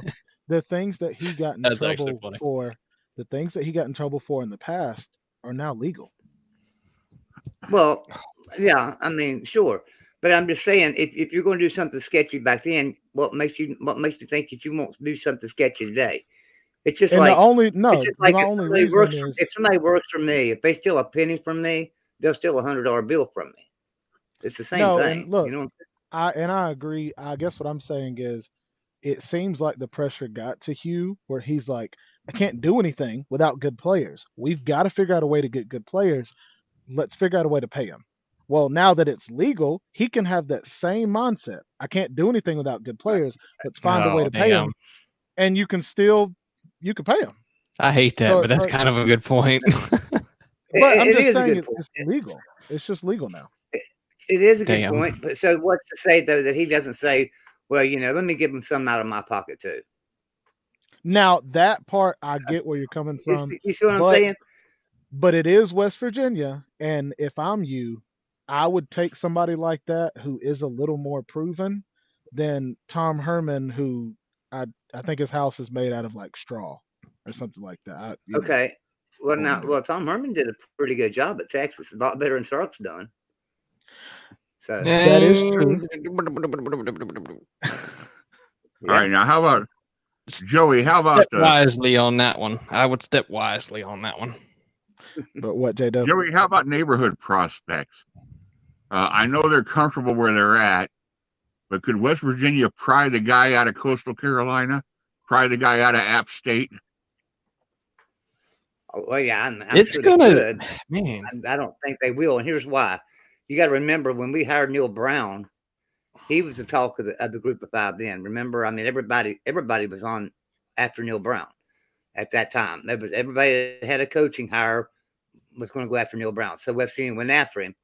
I think that proved to be, to West Virginia that, hey, that's not always the best hire. It's just somebody that everybody wants or somebody out of a group of five. Let's get a proven coach. That's what I think a lesson was learned here. We had never done this before. This is like an experiment. Well, actually, we did. We did it with Rich Rod, and Rich Rod worked out. This one did not. So, yeah, I'll say this though, Joey. The black and white picture of your video makes me think that like Osama bin Laden's going to pop out and ask for $500,000 for us to save you. Well, now the reason for this is we're remodeling some stuff, and so we moved my office into like this room that we just got stuff stored in, and this is like hiding a big mess behind me. So it looks like total crap on the other side. So I'm not taking this down. No, you're good. I thought that was funny. I thought that'd be a good one. But you can see see where we're putting new sheetrock. See where we're putting new sheetrock. You can see the seam here. A little bit. We're remodeling a little bit. I can't see it. Man, you hang it on the gypsum board, and you know where all the bad seams are. You know where all the bent corners are. Yeah. Miami, CJ. That's my answer to that. Well, look, guys, y'all say whatever you want to say real quick before I let you go. I'm gonna bring on Nate. Anybody else that wants to come on, but give me your final thoughts, J-Dub, on Bama. Well, we need the bye week. Always have the bye week before LSU. I think the news from Alabama, from the state of Alabama today, is going to start to break tomorrow. It's just now starting to leak out.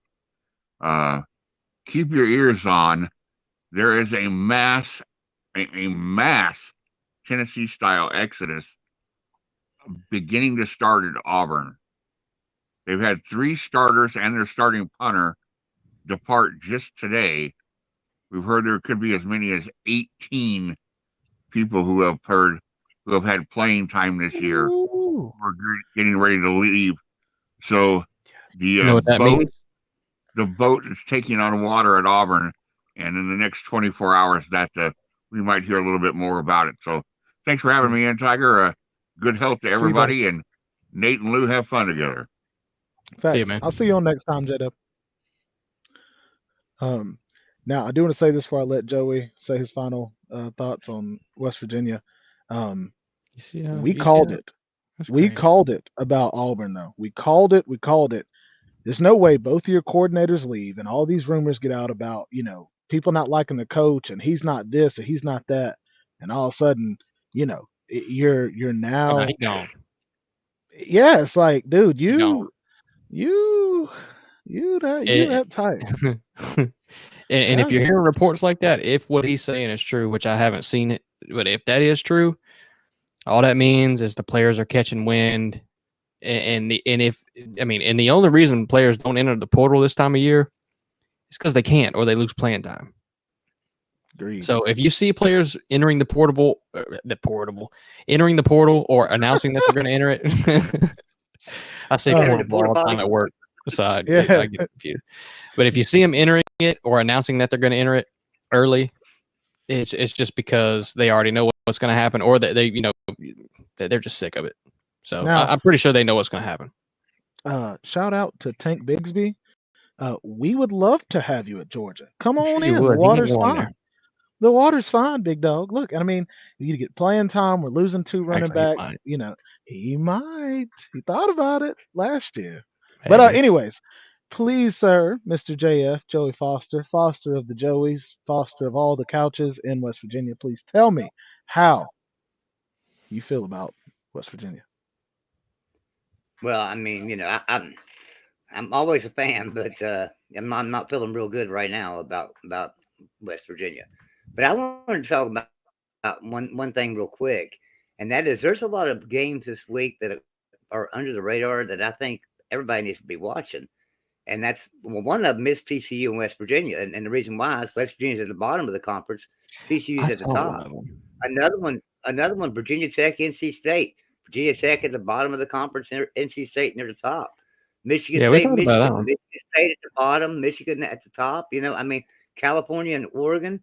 There's going to be some separation. There's going to be an upset in all them games. You know that, and maybe Oklahoma, Iowa State.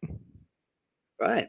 So I think it's an interesting weekend to watch college football, if you ask me.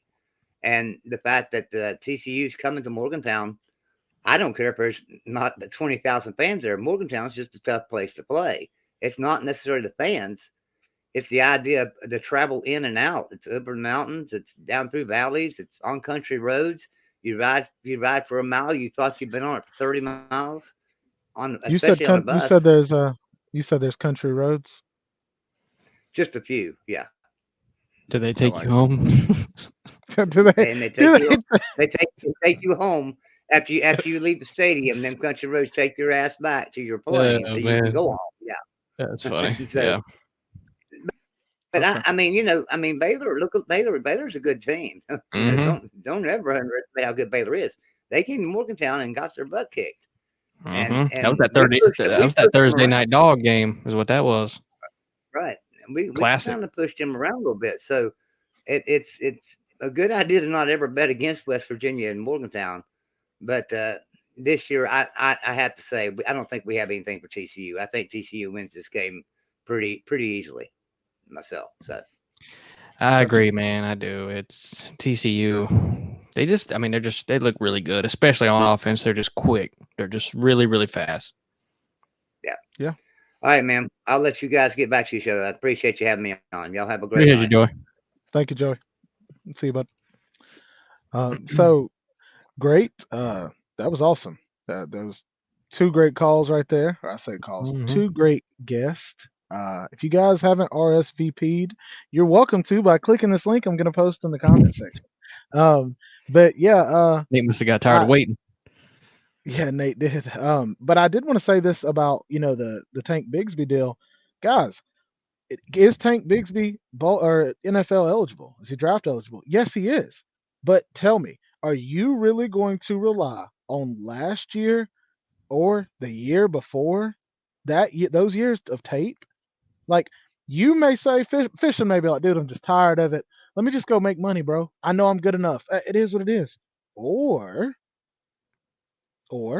you have the ability to transfer with no sitting out. Why would you not go to Georgia and raise your draft stock to the roof, my boy? It's running back. Leave it alone. Stop it. Stop it with Georgia. Just keep it general. Don't do the Georgia thing. No. And I was just about to say that. I was just going to say, to me, can you transfer any? Like, okay, let's say take Georgia out of it. transfer to Ole Miss. Transfer to these schools. I mean, heck, Florida. Transfer to a place where you know Yeah. that you can look better than what you look like at Auburn, bro. I mean, everybody knew you guys were running. Right? You know, I actually think Georgia would be. I'm just trolling a little bit. I think Georgia would be a good spot for him to transfer to honestly, especially with what Georgia's going to be working with after this year. They're going to be left with Edwards and Branson Robinson, which are both good backs. But Tank would be number one. And that's where Georgia would look at it as Branson Robinson. Why not? Hey, dude, chill. You're literally going to be a redshirt freshman next year. Well, he's definitely a 3-year guy, and he's out. But you know what you do have to have? I mean, at Georgia or at really any team, you need 2 starters and 1 in the back. 2 starters and a backup, especially at running back. A proven third, yes. At Georgia, proven third. And so, I mean, I think it'd be a great spot. But going off that point, if he got drafted this year, what round would he go? I'm thinking. I mean, the NFL doesn't value running backs like they used to, and he does not have the film this year to go off and just get 2nd, 3rd round. I mean, maybe 5th, 6th. Dude, I mean, heck, Nick which is Chubb, more reason for him to stay another year and solidify himself as a 2nd or 3rd. If I'm correct, I think Nick Chubb was drafted 2nd, 3rd round. I think it was 3rd. Yeah, Zamir White was drafted 3rd. There are no first-round running backs anymore. That's for sure. Yeah, I mean, they're rare. But to your point, Tank Bigsby is going to get drafted 4th round or 5th round. It may be 4th, late 3rd, because somebody goes, we know he's better than what we saw because we know that Auburn was a dumpster fire. Yeah. But there's a difference in money. And in his mind, do you go to a place that has NIL where you can get paid a little bit and raise your stock? I was just about to say. Okay, K-Dog. But you never know. That's the thing. It's up to the players, bro. These are different mindsets of kids who you never know. Well, and that's a good point. I mean, obviously, all the real players, their dream is to play in the NFL. But if you can, instead of going in the 4th or 5th round, you can stay 1 more year at college and take the chance and go 2nd or 3rd. Just in this scenario, this is in many more too, but not only can you come back and get drafted better, but you can make just as much money. I ain't gonna say just as much, but you could make almost as much. Let's say maybe half, as if you were to went to the draft and go in the 4th, 5th round. Now, can I add to it? If you went somewhere like you were talking about Georgia and them using 3 backs, hey Tank, you can do all that we just talked about for 1/3 of the carries you had this year. Go stay healthy, my boy. Go stay healthy. You don't need to be running the ball 30 times. Yeah, that's a great selling point for him. Let me I'm gonna post get the linky link. Traveling come in. I would love to talk to him about some Miami. Oh God, guys, I'm posting the link. If you want to come on in, we're gonna ask you a few questions. Man. Last call. Team. Yeah, facts. We'll ask you a few questions about your team, and kind of give you, let you talk about your team some. But Tank already got almost 500 carries at Auburn in 2.5 years. Oh my goodness. Say what? Tank has almost 500 carries in 2.5 years. That's a lot of carries, bro. Oh yeah, well yeah, because Gus Malzahn was running him every other play. Oh, they treated him like Benny Snell at Kentucky. Yeah, and that's what Gus does. Gus don't give a shit. I know. I hate that. I hate that for some players, dude. But there are running backs where I'll give it credit, and it's the same thing in the NFL. There's some running backs that get better with more carries, like throughout. There it is, man. But they have a shelf life. Like Dameon Pierce. Like we had 2 running backs drafted last year, right? Yeah. Everybody knew. Every Florida fan knew. Dameon Pierce was the superior running back. Like just literally a steal in the draft. He was getting 15 carries a game max, pretty much 10 carries a game, and he was absolutely elite as a back. And he's starting for the Houstons right now. That's right. As a rookie, and not only that, he's playing as one of the best backs in the NFL. I think I told you this, that I had heard one of the announcers say he was a steal in the draft, and they were talking about how he was underutilized at Florida, and like seeing him in the NFL now that he has become a 3-down back because they didn't know he was that. But dude can catch out of the backfield. He makes people miss an open space. Yep. And he also can run in between the tackles, which is huge in the NFL. That's the difference in a 10 to 12 year not shelf life, but 10 to 12 year career or a 4 to 6. So Yeah. Mm-hmm. thought For that was sure. really Yeah. neat. I've really liked this one. I think this has been a really cool stream just because of, I know we're excited for this Georgia Florida series, and guys, from what I've heard people say about Billy Napier, from what I heard Kirby Smart say about Billy, everybody agrees. Billy Napier is making Florida more physical. They're becoming more smash mouth. They're really trying to play complete games and have all three aspects of a team: offense, defense, and special teams.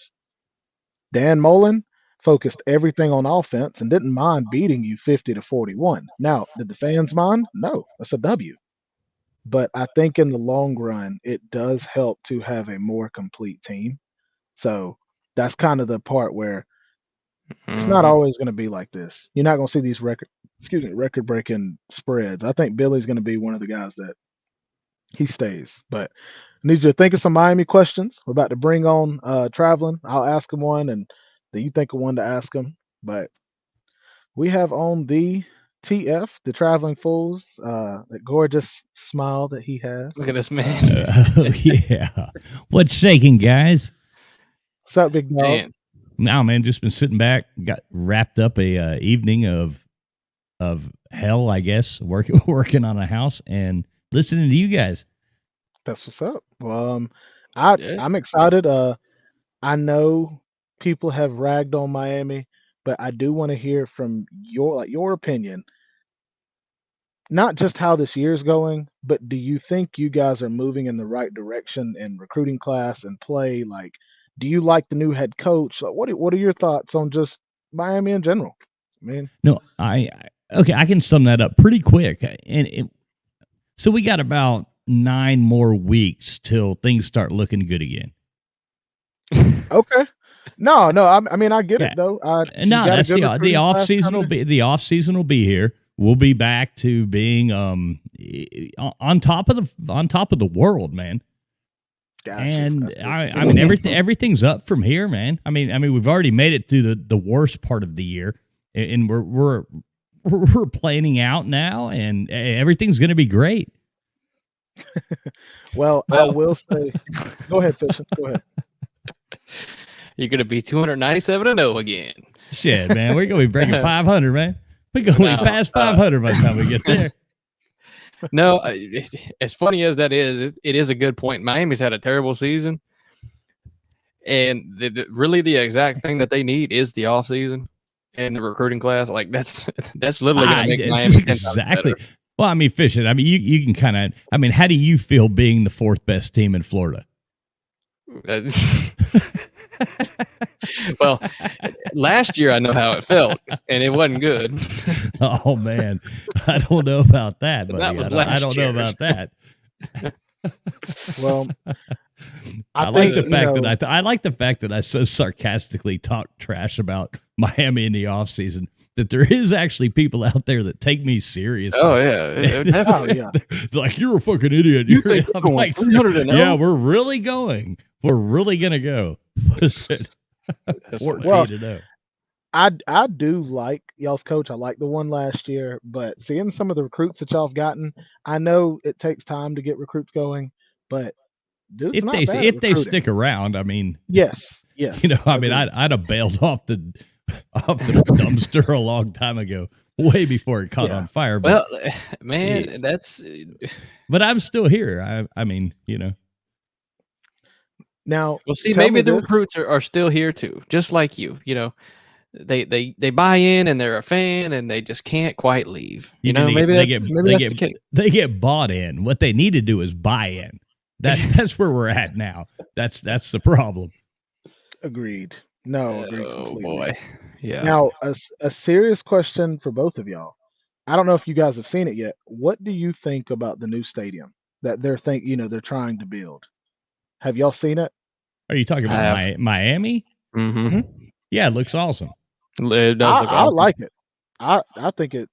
I don't know. I think it's one of the prettiest stadiums. It will be one of the prettiest. It would be great. And everybody ragged on that random palm tree that was right in the thing. But come on, they drew that. Somebody threw that in. Like, you damn artist, get the hell out of here. The palm tree in the stadium. This is football. More seats. Yeah, who hired the artist to draw this damn picture? Come on, give me this pen. I can sketch this out real quick. I don't care if you put a palm tree right there. I mean, the way the stadium and the concept looks, it looks amazing. Yeah, the place looks awesome. Yeah, and that's what Miami needs. That's what they need. And I don't know if anybody actually watched. Like, I don't know who watches what on YouTube, but Coach Coop did a interview with John Ruiz about building that stadium. Did he really? And oh yeah, it's awesome. And the fact he got with John Ruiz. Yeah, man. John Ruiz offered. I'm looking this up right John now. John Ruiz offered to put him on his personal jet and fly him to the Texas A&M game during the interview. Shit, man. And Coop turned him down. What a dumbass! I was like, dude, can I go instead? I'll be you. Dude, what in the world? Why did he turn I'll him lose down? 80 pounds real quick. And wow, he actually did. Wow. That's So why wild. did he turn it down? He had stuff he had to do, probably- man. yeah, I he don't know, probably family did. obligations, whatever. People have. Yeah, true. But no, I'd it's like- a great interview, though, with John Ruiz talking about, like, I mean, if nobody's watched it, you should watch it because it's pretty cool. The guy's talking about how he wants to do, it's not just about the football stadium, it's about the city and giving the, kind of like everybody a place to go and basketball courts. But it's not just the stadium, it's the surrounding of building it up, making it nice and giving and helping out the kids and helping out the positive energy to the city and to the youth and to the, it's pretty cool. Pretty cool. Well, I am going to have to listen to it because that's kind of one of the other things is they don't have room for it. So I'm curious about that. I'm sure that question probably came up in it. No, where they're trying to put it, there is room there. There's room outside, room like there. not around the university though. They found room probably. Well, I'm where sure they're putting it's pretty close, and yeah, there's room. Yeah. I mean, everybody acts like, oh, you got to drive an hour to even go to Hard Rock. It's not a freaking hour from Miami to Hard Rock. It's not. No, it's 5 miles and 30 minutes of traffic though. No, you can, if you leave out, you're there in 25 minutes, 26 minutes, 28 minutes. You can live in Atlanta, and it'll take you longer than that to get to the Mercedes-Benz or wherever. That's probably it can take true. you 3 hours to get there. The part that I had seen where, you're right about if you're driving, but I saw where students were saying if you take the shuttle bus, that it usually takes them about 45 minutes to an hour to get there. Now, granted, it's a shuttle bus. Yeah, that bus stops here, it stops here, it stops Exactly. here, it stops here. Yeah, that's about an hour trip in the shuttle bus. Yes. And I could see Which that they'll with probably the new stop doing stadium. that, right? I mean, I wouldn't take the shuttle bus in Miami. I don't know. Yeah. For the students, I mean, come on. I wouldn't at all. I ain't taking anything like that, Yeah, man. for the students, But y'all Well, tell now I me, take that back. I'd take it, y'all tell me, once they build this new one, it's going to be a lot easier to be downtown and get a ride, whether it's an Uber or it may be a new shuttle bus, whatever the case may be. It's going to be a lot easier to get to the stadium. And a lot of these kids, what do they like to do before the game? Let me just say this. Miami's not like other cities as far as the way it's laid out and as far as where the university is and as far as you have to know Miami to actually understand what, in Coconut Grove, here we are. Now we're over here in Coral Gables and, blah, blah, blah, all this stuff. It's not really that far apart. These areas aren't. Miami's split up into a bunch of areas. And Got you. You have to understand what it is. It looks, it's a funny joke. I laugh about it every time. Like when Lucas Sutter says, them players getting on the Uber and riding an hour. Yeah, I think that's funny. I laugh. Yeah. That's I think I'm excited, honestly, for just to see the new stadium. I think that was one of the coolest things in the world. Like, man, y'all were already recruiting well. Now imagine taking a recruit or a few of them into that stadium. And I hope they find a place to put the palm trees or make it that kind of. Well, that's what it will be. I mean, that's what they're trying to make when they do it. I mean, that's Miami. I like Lou's comment.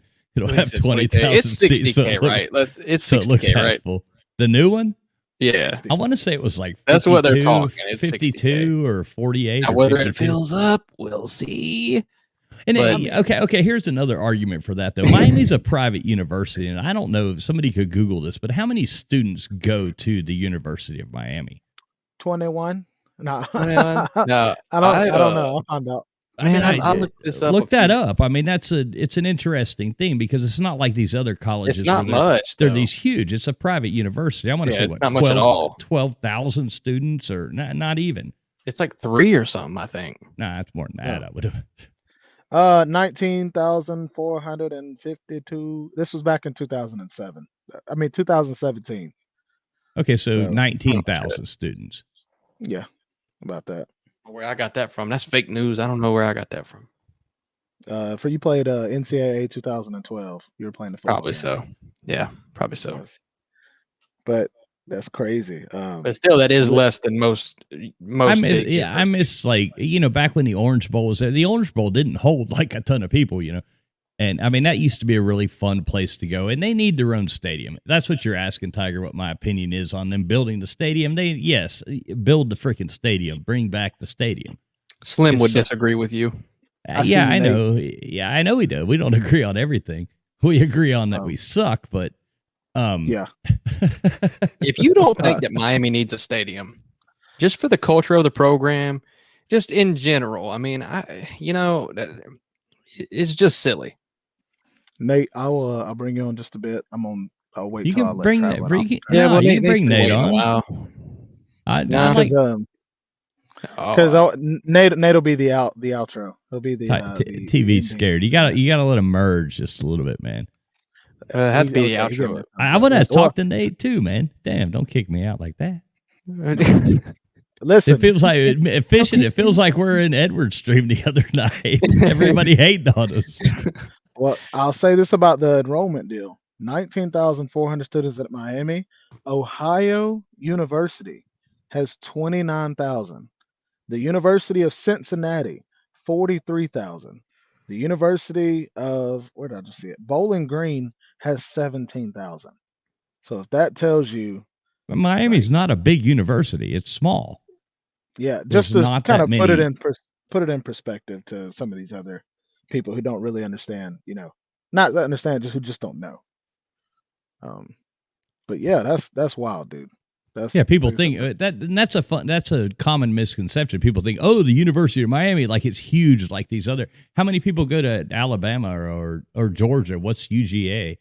Man, it's got to be 100,000 in Georgia. Well, I don't know. I doubt it, but no, I mean, I think I've actually looked this up before. Let me look it up real quick. I got this. I'm kind of curious. Nope, I'm gonna beat him to it. 50,000. Oh wait, shit, wrong school. Oh, never mind. 37,000. Okay. 37,000 go to the University of Georgia. Texas has 50,000. A&M has 72,000. Wow. Oh my baby, Jesus. Yeah. What's Ohio State? That's what I want to know. God, dog.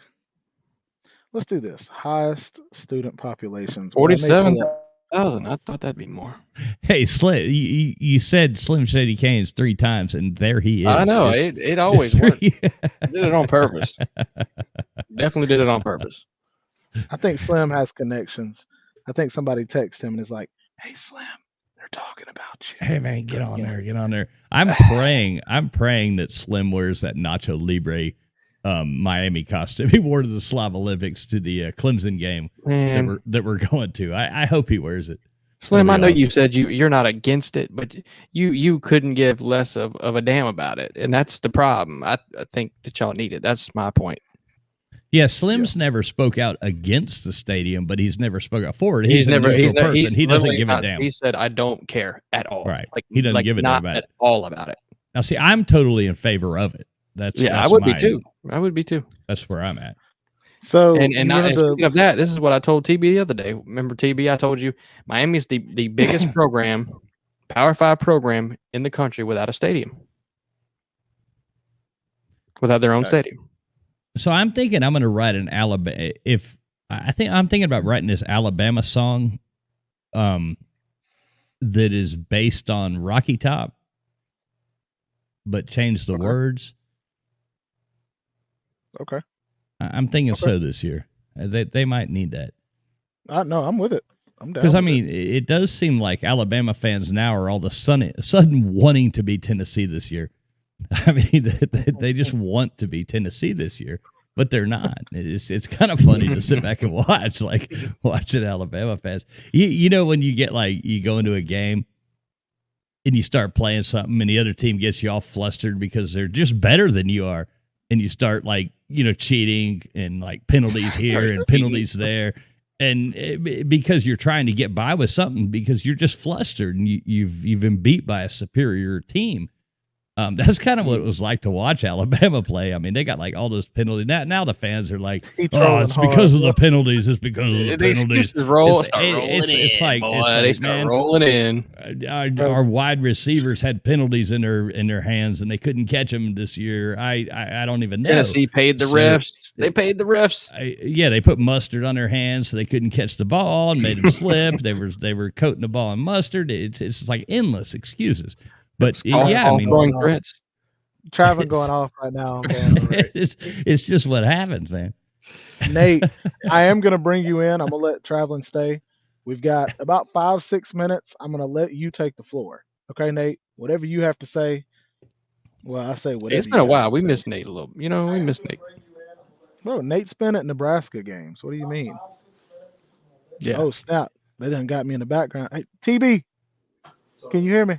Hey. No. Hey. Hello. Hi. What's up, Nate? What's up? What's up, big dog? I'm at Lou's house.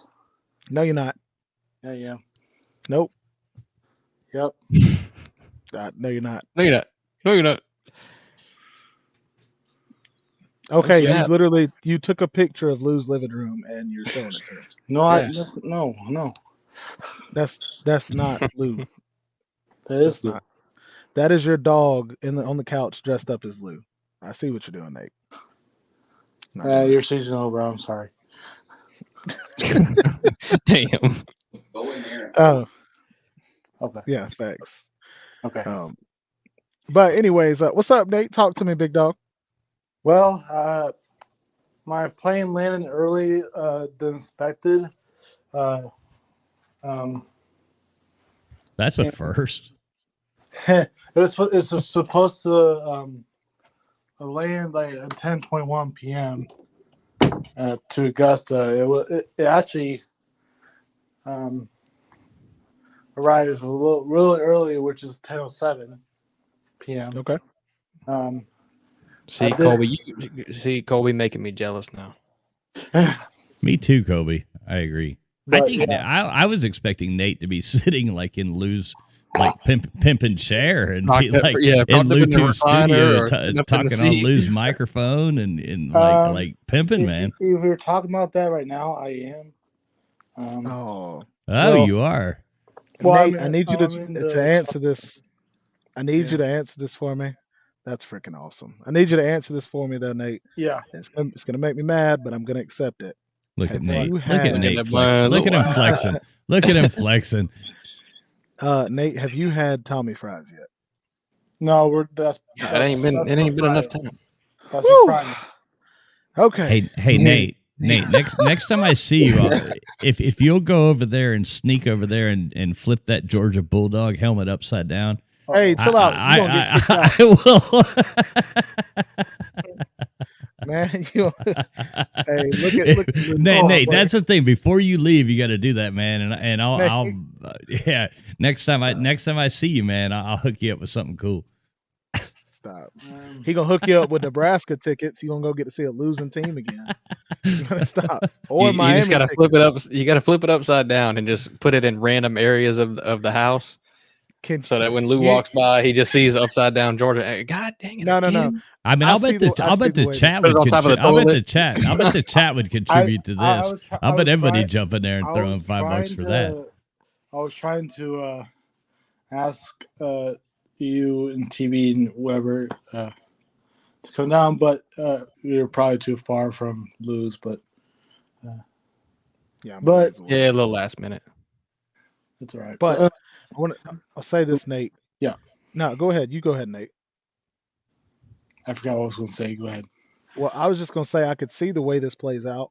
You could have like the camera in the room, up top, and it's whatever, like the security camera. Nate looking around, flipping it, and then he takes off running, and you see Lou running across. Funny as hell. Tom and Jerry in that bitch. Tom and Jerry type shit. Yes, dude. Nate going to the closet. Lou opened the closet. Nate runs behind. Throwing the damn Michigan helmet at Nate. Yeah. No, you got to have Nate. General Voltard jump out and chuck a mustard bottle at him as he's running away. Oh yeah, that'd be funny. That's funny. And Florida Man, whatever his name is, that'd be funny as hell. Let the general tell you now. Let the general tell you now. Lou said that Nate clogged the toilet. Fake news. Fake Nate, news. come on, dog. Fake news. He said you used the whole roll of toilet paper to wipe once and just threw it in the toilet. He said, Fake "Dang it, Lou, not yet, not yet." He cut a I need towel 15 in minutes. half. He cut a towel in half and wiped. And You cut a towel in half. Damn, bro. Anyway, Nate. He cut a sock into quarters. Whoa! Keep it PG. Oh, I don't want to know what Nate does with a sock. Jesus. Okay? By the way, at Augusta Airport, I saw this hot Georgia, not fan, but Georgia girl. Uh-oh. Of course. How many teeth does she have? Full of them. She's full of them. Full of them. But the worst thing about her is she's a Michigan State fan. Oh no! Oh yeah, I know. Well, maybe she's from up yonder. Or she's probably a fan that lives in Georgia. Why would she do that? I do not know. Nate, no, nobody from Georgia would be a fan of a mid team. Well, no, That's I don't think there's any That's Georgia not Tech true. fans that live. No Georgia Tech fans live in Georgia. They're not. Except for They live in Cena. Germany. He's not a real person. Full of teeth. Not until he catches that chicken wing does he become a person. Oh yeah, that's probably gives me scale. He's been chasing that. Sea Dog's been chasing that chicken wing for Here, 2.5 years now. Let me fix this. Stop, Nate. You a guest of somebody? Oh hell. Uh-oh. Dun dun dun dun dun dun dun dun dun dun dun. Nate act like Lou. I mean Nate. He knows what you're doing. He watching. You could have waited until you got off to do it. Dang, come on. How in the hell? This is awesome, actually. Upside down. Nate, he's like touching another man's radio. Nate, quit touching another man's radio, man. Hey, wait. I got the ultimate bet. See, anybody ever see the movie Step Brothers? Yes. Remember when the guy? Remember when he teabags his drum set? Yes. Okay. Yeah. You see where I'm going with this? You see where I'm going with this? You touched my drum set. I don't know what you you're touched about, my bro. Georgia helmet. You touched my drum set. Yeah, Bro, I knew you touched my drum set. Bro, I almost actually almost freaking pissed my pants. Oh man. Damn. y'all. What the hell is this now? What the hell is this now? Nature Boy said all that room for activities. Y'all, I actually saw somebody last week. No, that's probably not. I saw somebody last week. Pile of shit. Right there. Nate. Pile of shit. Who is that? That's Nate. I do like Lou's new chairs, though, man. I those like stickers on. those new stairs. Or stairs. Look, Chairs. I've been doing but stairs no. tonight, so stairs. Like those Chairs. stairs you have there. No, I've been working on chairs. God dang it. My mind's flushing. I've been up since 6 o'clock this morning working. Pile of toilet paper right there. Woosah. And a pile of shit right Traveling. there. You need your CBD burger, traveling. That's what you need. Hey, man, we've been need going to to- get some more CBD burgers, man. I have no idea, man. That was Hey, you ain't right. Come on now. that was a funny day.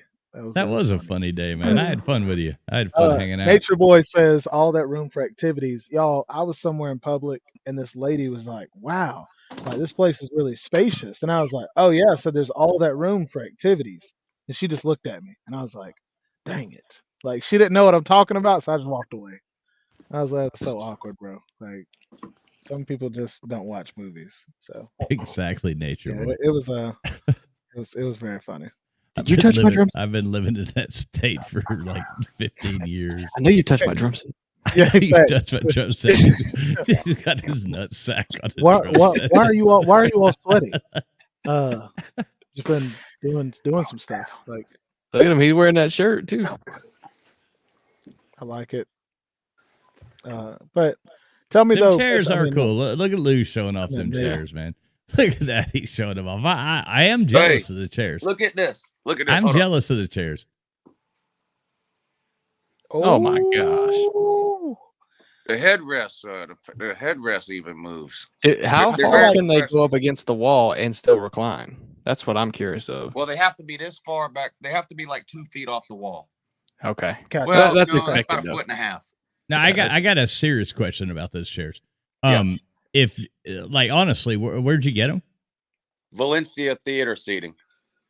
Okay, they're badass.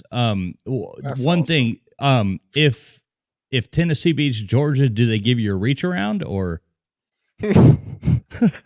No, they give a reach. They are around anyway. badass chairs, man. I'm jealous of the chairs. I love them. I just had to make a joke. Oh my god. Tennessee ain't playing nobody. They didn't play Alabama, which is a nobody.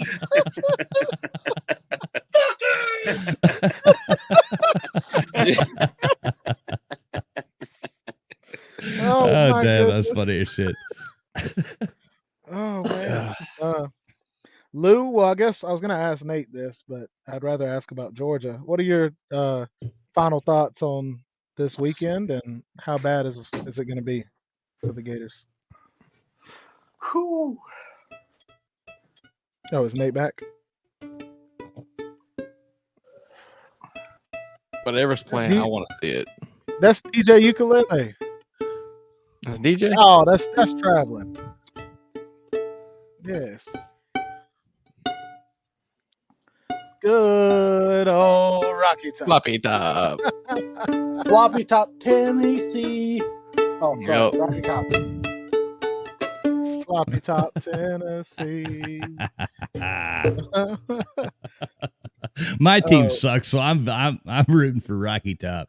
Oh my Go god. More Rocky like Top. floppy top. Like floppy Go top. Rocky Top, man. I'm totally. My team sucks so bad. My team sucks so bad. I see CJ. I'm total. T-Dog.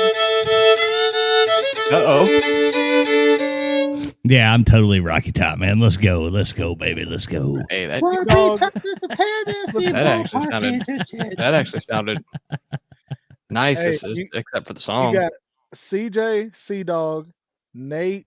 No, not Nate. CJ, C-Dog, and Traveling are going to have their own show rooting for Tennessee. Like, Oh yeah. they're I'm down, man. leaving, I am they're down. leaving their teams. They're leaving their teams. And Now I'll still be wearing orange, man. I'll just pretend Oh. it's got a T on it. Yeah. There you go. Nate, tell us about. You can do this and make it for UT. There you go. What? Tell us about Michigan. I know you guys play your rival, but just Well, tell me a little bit about what you got. kind of good news from Michigan. McNamara's back for the backup spot. He was a little bit injured for like ever but he's back. But good thing for Michigan, because if J.J. McCarthy, let's say he gets hurt, hopefully not. K. McNamara could back him up because he's pretty solid as quarterback. But yeah, Michigan has a target on its back, which is from every team in the Big Ten. Yeah. And including Ohio State, too. I think it's possible that Michigan could get upset this week. It's possible, but they should win this game because every rivalry game can be close. I think this will be close for some reason. I have a feeling that Michigan could pull away, but no, Kevin, I'm not going to clean the toilet. Sorry. But J.J. McCarthy needs to have. I want Jim Harbaugh to let J.J. McCarthy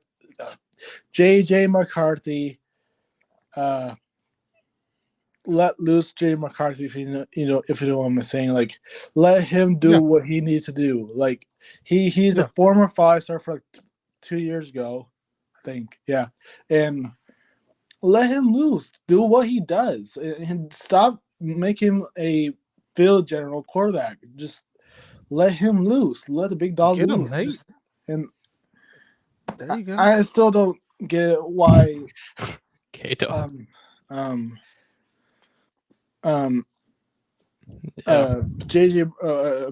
Harbaugh was a QB whisperer. He still isn't. I mean, I don't think he's not a QB whisperer like Kirby. I will admit that. But I actually thought when he got here, J. McCarthy, I thought he could let loose for the 2022 season, which is right now. Yeah. But yet no.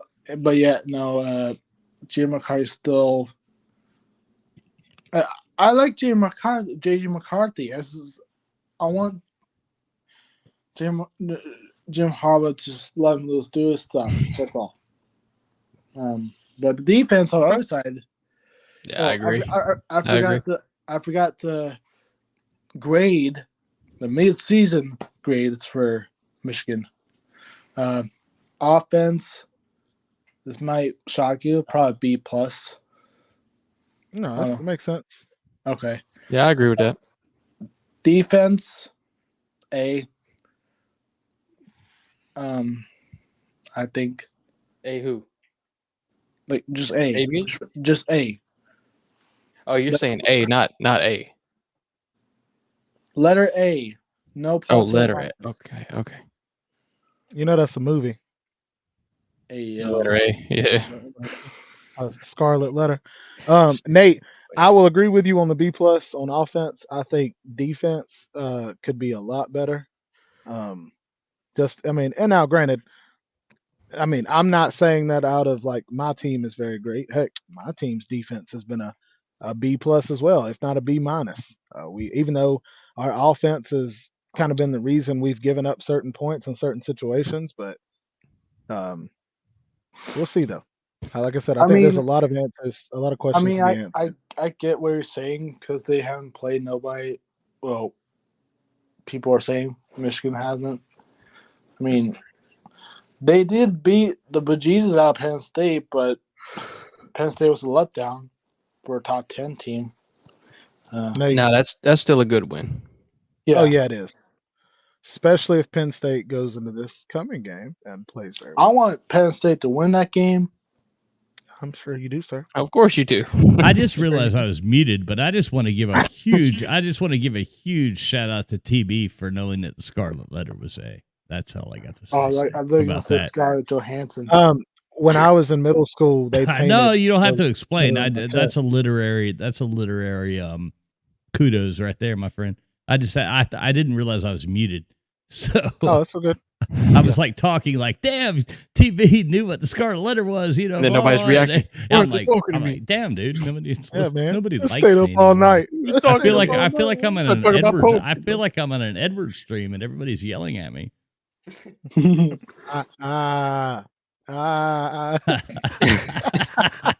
Everybody on Edwards stream hates fishing football. I protect this female. If anybody hadn't seen that, Fishing Football and I got like absolutely. No, you don't. Like, No, you don't need to see that. I'm gonna have to call. I'm calling you after this, Fishing. Nate, look, I am gonna let you go though. No, wait. I have one question for Nate. Though. Can I ask him? Yeah. Come on. Nate, so you flew out of Omaha. Yep. Omaha. Oh, no, Yeah. So you were okay. Omaha. So you flew out of Omaha Airport, Omaha. and then you went to Omaha. Charlotte, correct? Yep, correct. Chesapeake Bay. Like a 3-hour layover. Yeah, I got laid over one time in Charlotte too. It sucks. I hate that airport. How was she? Yeah. Yeah. You know. But But so then what happened? So then was it a good flight? I mean, I want to hear about your flight, man. I want to hear about your traveling part. the I don't flight- care about the football. yeah, the flight was awesome. I was kind of disappointed because it said in flight TV. What airline? American. Jeez. That's my boy. That way to keep it American, son. Yeah. Jeez. But Sorry. I'm more of a Southwest person. I'm glad you didn't fly Volusius Orange. Glad you didn't do that. Or Oh, something. Volusius is Damn. Orange airline, man. Hey, oh damn, better watch out for that one. But yeah, the airfare was pretty good. It was the first flight was a big plane. It was actually I forgot what Boeing. Boeing. 757. Boeing 707, I think. Nope, 721. Yeah, something like that. I don't know. I don't know planes. 719. I should, but it was a big plane. I would say that. But the second plane, the terminal actually, the walkway was so freaking tiny. I could even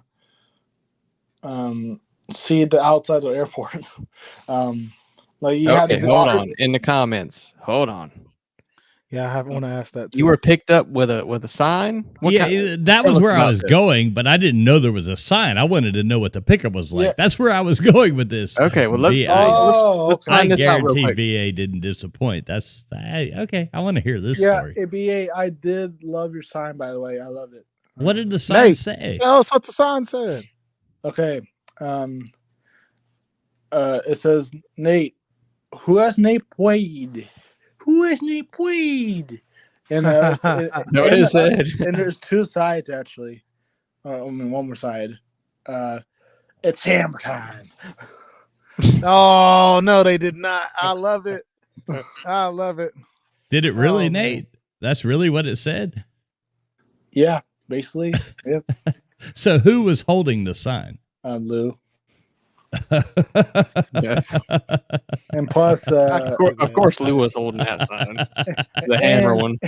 Of course, right? And I'm hoping so. Hammer time.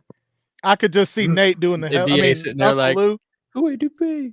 I could see Uncle Lou doing the helicopter while holding the sign. Oh, stop it. In the I'm done. Stop they're it. doing the motion anyways. Like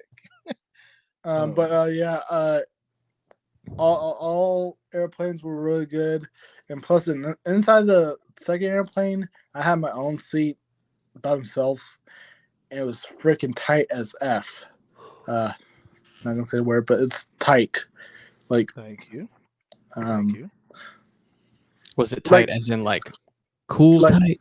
Or okay, like tight as in like here's the tight. seat. I'm just here's an example. Here's the seat. Listen, here's the example. What's it called armrest, right?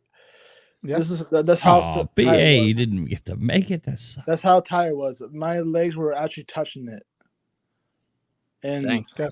and the other side was exactly the same. So it's Now, pretty. Nate, do you think it has anything to do with your like 6'12"? Oh, actually, Actually, probably not. Those actually, it passenger does. flights where they hold like 200 people or whatever the hell it is, they are really tight. Hey, let me. Can I tell a funny story really fast? Yeah. Okay, so you think they're short here, like your legs. Yeah, I'm 6'1". It sucks, sitting in those planes. TB, I know you're kind of short. Yeah, TB, you're short. He looks at me like he's like, "Fuck you." But I'm only like 5'3", But no, I know. I mean, Fidget is kind of a fidget, but I can't even imagine Nate being there. But when you go to Asia, there's an extra chair on most of those, so every one of those seats is like boom, boom, I boom, boom, boom, boom. was on a single chair. They suck. So I know. It's horrible. I mean, imagine being like a 7 or 9 hour flight. So I always I go to these flights and I always ask the stewardess girls on these flights. I'm like, hey, is there any extra seats up front? And sometimes they'll like move us up. But one time, it was the girl comes back and she's like, well, yes, we do have extra seats in first class. Blah blah blah blah. And I'm like, this is awesome. You get it. Go. She's like, no, we only have one. Oh.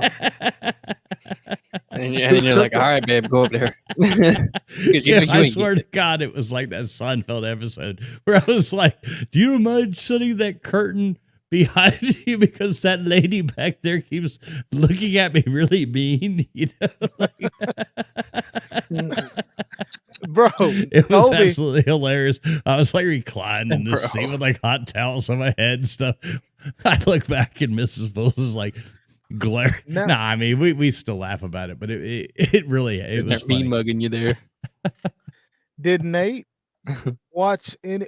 They're asking in the comments, Nate. Did you visit any sidey sites while on the plane? No. Good boy. Good. Okay. And then Nature Boy asked, you didn't talk to that thicky blonde behind you in the picture. Actually, I did for a little. I wish I could talk to her longer, but did you tell her about Pigskin Pete's Only Toes account? No, I forgot. That's the way in. I'm telling you, Nate. That's how you. Newer generation's a little different, but she was thick. Nate, look, I'm gonna let Nate go. I'm gonna keep traveling on. I'm gonna let him see you people. See you guys. Love you, Nate. I hope you have a really good time, dude. I'm gonna post Traveling's link in the comment section, guys. Subscribe to him if you have not already. And I need to post my boy Fishins in there as well. I know you guys are probably already subscribed to him, but just in case. But no, this has been a fun one. I don't know how the rest of these shows are going to work out over the next couple of weeks because Fishing is a Florida man and I'm a Georgia man. So somebody got to lose. And somebody got to lose. If I lose, I'm coming on here with no eyebrows. So, no way. Yeah, I'm lying. But either way. Actually, that should actually be a thing. Should it be a thing? Yeah, I think it should. I think you look good with no eyebrows and a shaved head. You look pretty damn good. I think you should have to wear a Georgia hat. I'm going to have to. It's already going to happen. It's already going to happen. The Pigskin Feet troll account does make me laugh, though. The second link, y'all, was Fishing Footballs, by the way. Yes, Pigskin Feet. We did. Pigskin Feet. That one does make me laugh. We didn't mention you.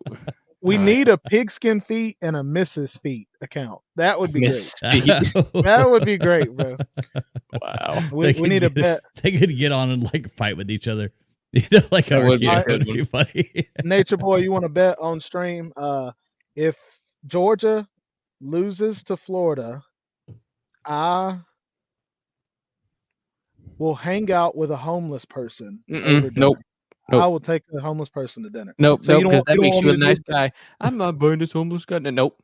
No, TB. Okay, wait. Maybe that would be a good bet. Maybe that would be a good bet if you gave their their tent that you're using as a background back to them. Yes. Well, we'll do that then. I'm fine with that then.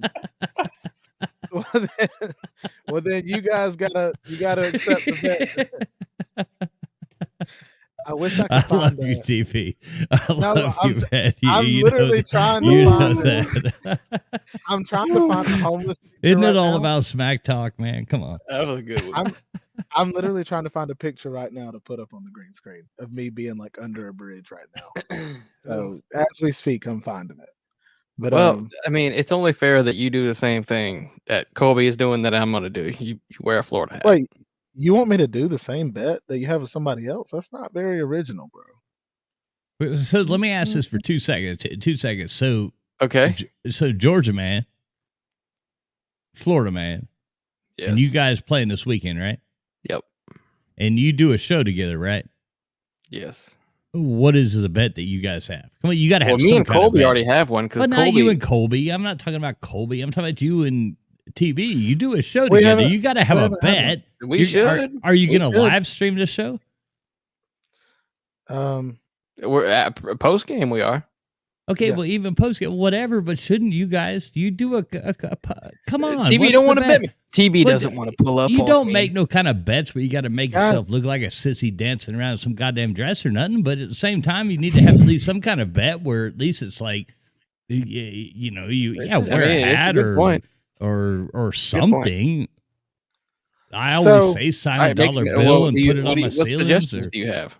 So if Florida loses, not Something. only nothing will that he makes have you look lost like the some bet- pansy ass or nothing. But come on. Look, I'm looking out for my boy Fishing. He's already going to lose a bet to Colby. So why would I try to add to his? You see what I mean? Let me Because look that's out what for my friends are boy. for, TB. I would always add to your misery if I had the Yeah, I'm chance. probably gonna already lose one. This isn't a good see what I idea mean? for me. This is true. Go on and put your 'Cause- chicken wings on now, then, damn Fishing. Come 'Cause on now. my thought Jesus is, Christ, come on. if Have some Florida faith. loses, but he would have to bet the spread. though. Come on. Well, I I'm would- not. I would- Well, first of all, I'm not betting Florida to win, so we'd have to do some kind of point spread. You see Like what me I and mean? Colby And did. me- Oh, I come hate on. Grow point some spread. balls. Bet straight up, man. I Nah, would I'm always not bet betting straight up on my You- team. we I can would shut that always shit bet down right now. I'm But not at the doing same that. time, I wouldn't bet something that I wouldn't. Yeah, I'm not going to fucking chop my nuts off and lose some bet or nothing. You know, I'm going to still wear pants. I ain't wearing no I dress want- and dancing I around. Come want on now. Fishing You shut the hell football- up. I want Fishing football to sing old Rocky Top on stream. Oh, that'd be cool. One fine day Yeah. we climb no rocky. Oh, and I'd clip it. All right. Florida All man right. becomes Tennessee And you've got to fan. sing the Tom Petty song. What's But I'll Come on, Fishing. tell you, What team is it from? it's Florida's. Come No, on, I'm Fishing. making you sing Tennessee's. I'm not making you sing Georgia's. But y'all don't have a song y'all sing. We do glory, glory to our Georgia. Their Well, then songs you should make me lame, wanna sing dude. that. Their songs No, it would lame, be though, man. funnier, but it would be funnier for me. That's the Fishing, thing. you guys are going to win, dude. Don't worry about it. Yeah, I do. Shut the hell agree. up. How about this? We will come up with a bet, and we'll have to post a video on it. We'll do that. That way, we I have more think- time to think of a good one instead of just coming up with like, you owe me No, a it's bag got to of be French something fries. because the game is played before the show Saturday, so it's got to be something during the show Saturday. Like whatever, if we sing or we wear oh, some there's- shit, it's got to Man, be. look, That's fair. I'm We going to come try up to with a video I'm going to tomorrow. try to poke this with a violin bow. See, look at these ceilings. See all these dollar bills. These are bets. Uh-huh. Those are they're signed. They're people that I always have in my life. You can always just bet $1. I'm going to knock the webcam over if I keep going further. There's tons like right here, though, in front of me. We're over the TV. That's actually pretty funny. But you can always wanna, bet a dollar, bet a- and the other bet a person quarter. signs it. They're all signed. I'm gonna bet a quarter, and I want you to put your initials on it with a Sharpie. They're all signed. See, I have There you go. all these things that are nonstop It's for a the good rest idea, of my life, really. You need to memories, start collecting dollars. and they're just a I dollar. was gonna say Look quarter. where somebody stole. That was a 20. Ah, there goes the webcam. But you see a lot more. You see a lot more Bills. You saw them on the way. They are there. I saw them on the way down. Yeah, that shit webcam. slow motion. I hate But you can see where there was a webcam. 20 and somebody stole it. I won't say who that is, but, but somebody's. I'll be right back. Give me 2 seconds. Let me fix this webcam, man. Okay. It still looks like it's in pretty good quality. You can even see the Spanish lace on the wall going up, whatever it's looking at. Oh, yeah. Hey, y'all, I have 40 seconds left on my StreamYard before it goes out. So I don't want to end it before it just cuts y'all off. Next week we will be on Fishing Show, by the way. I say next week. This weekend we'll Next be Saturday. back on Well, next next Wednesday. Yes. You know, Wait. yeah. So Yes. Okay. Yeah. we will see y'all again. You said Mr. Douglas Live. I'll definitely have to stop by. But y'all, freaking awesome. We may have to end every show with traveling, just because as good as He probably Miami's can't even doing hear right us. now. Damn it. Yeah, and I'm gonna have to text him. But as good as Miami's doing right now, though, I think it would be a good idea to have him on and just be able to get a lot of what Miami's doing. I think it'd be great for us. Yes. So listen, I was telling them I have a few seconds left before my Edward StreamYard goes out. It's probably like 2 minutes before it cuts out. But yeah, love y'all. Mr. Duggar's live. Go check him out. That's my boy. I posted fishing and traveling's link in the chat. Thank y'all. This has been great. And traveling, we're talking about we're gonna have to have you on the end every show from now on. See y'all. We'll have to do that. I'm a good way of running everybody off. All right, cool. I'll see you on Mr. Duggar. Love y'all. I love you guys. I love you guys. Appreciate you traveling. Appreciate you, bro. Yeah. Later. We'll be all y'all. Thank you, dude.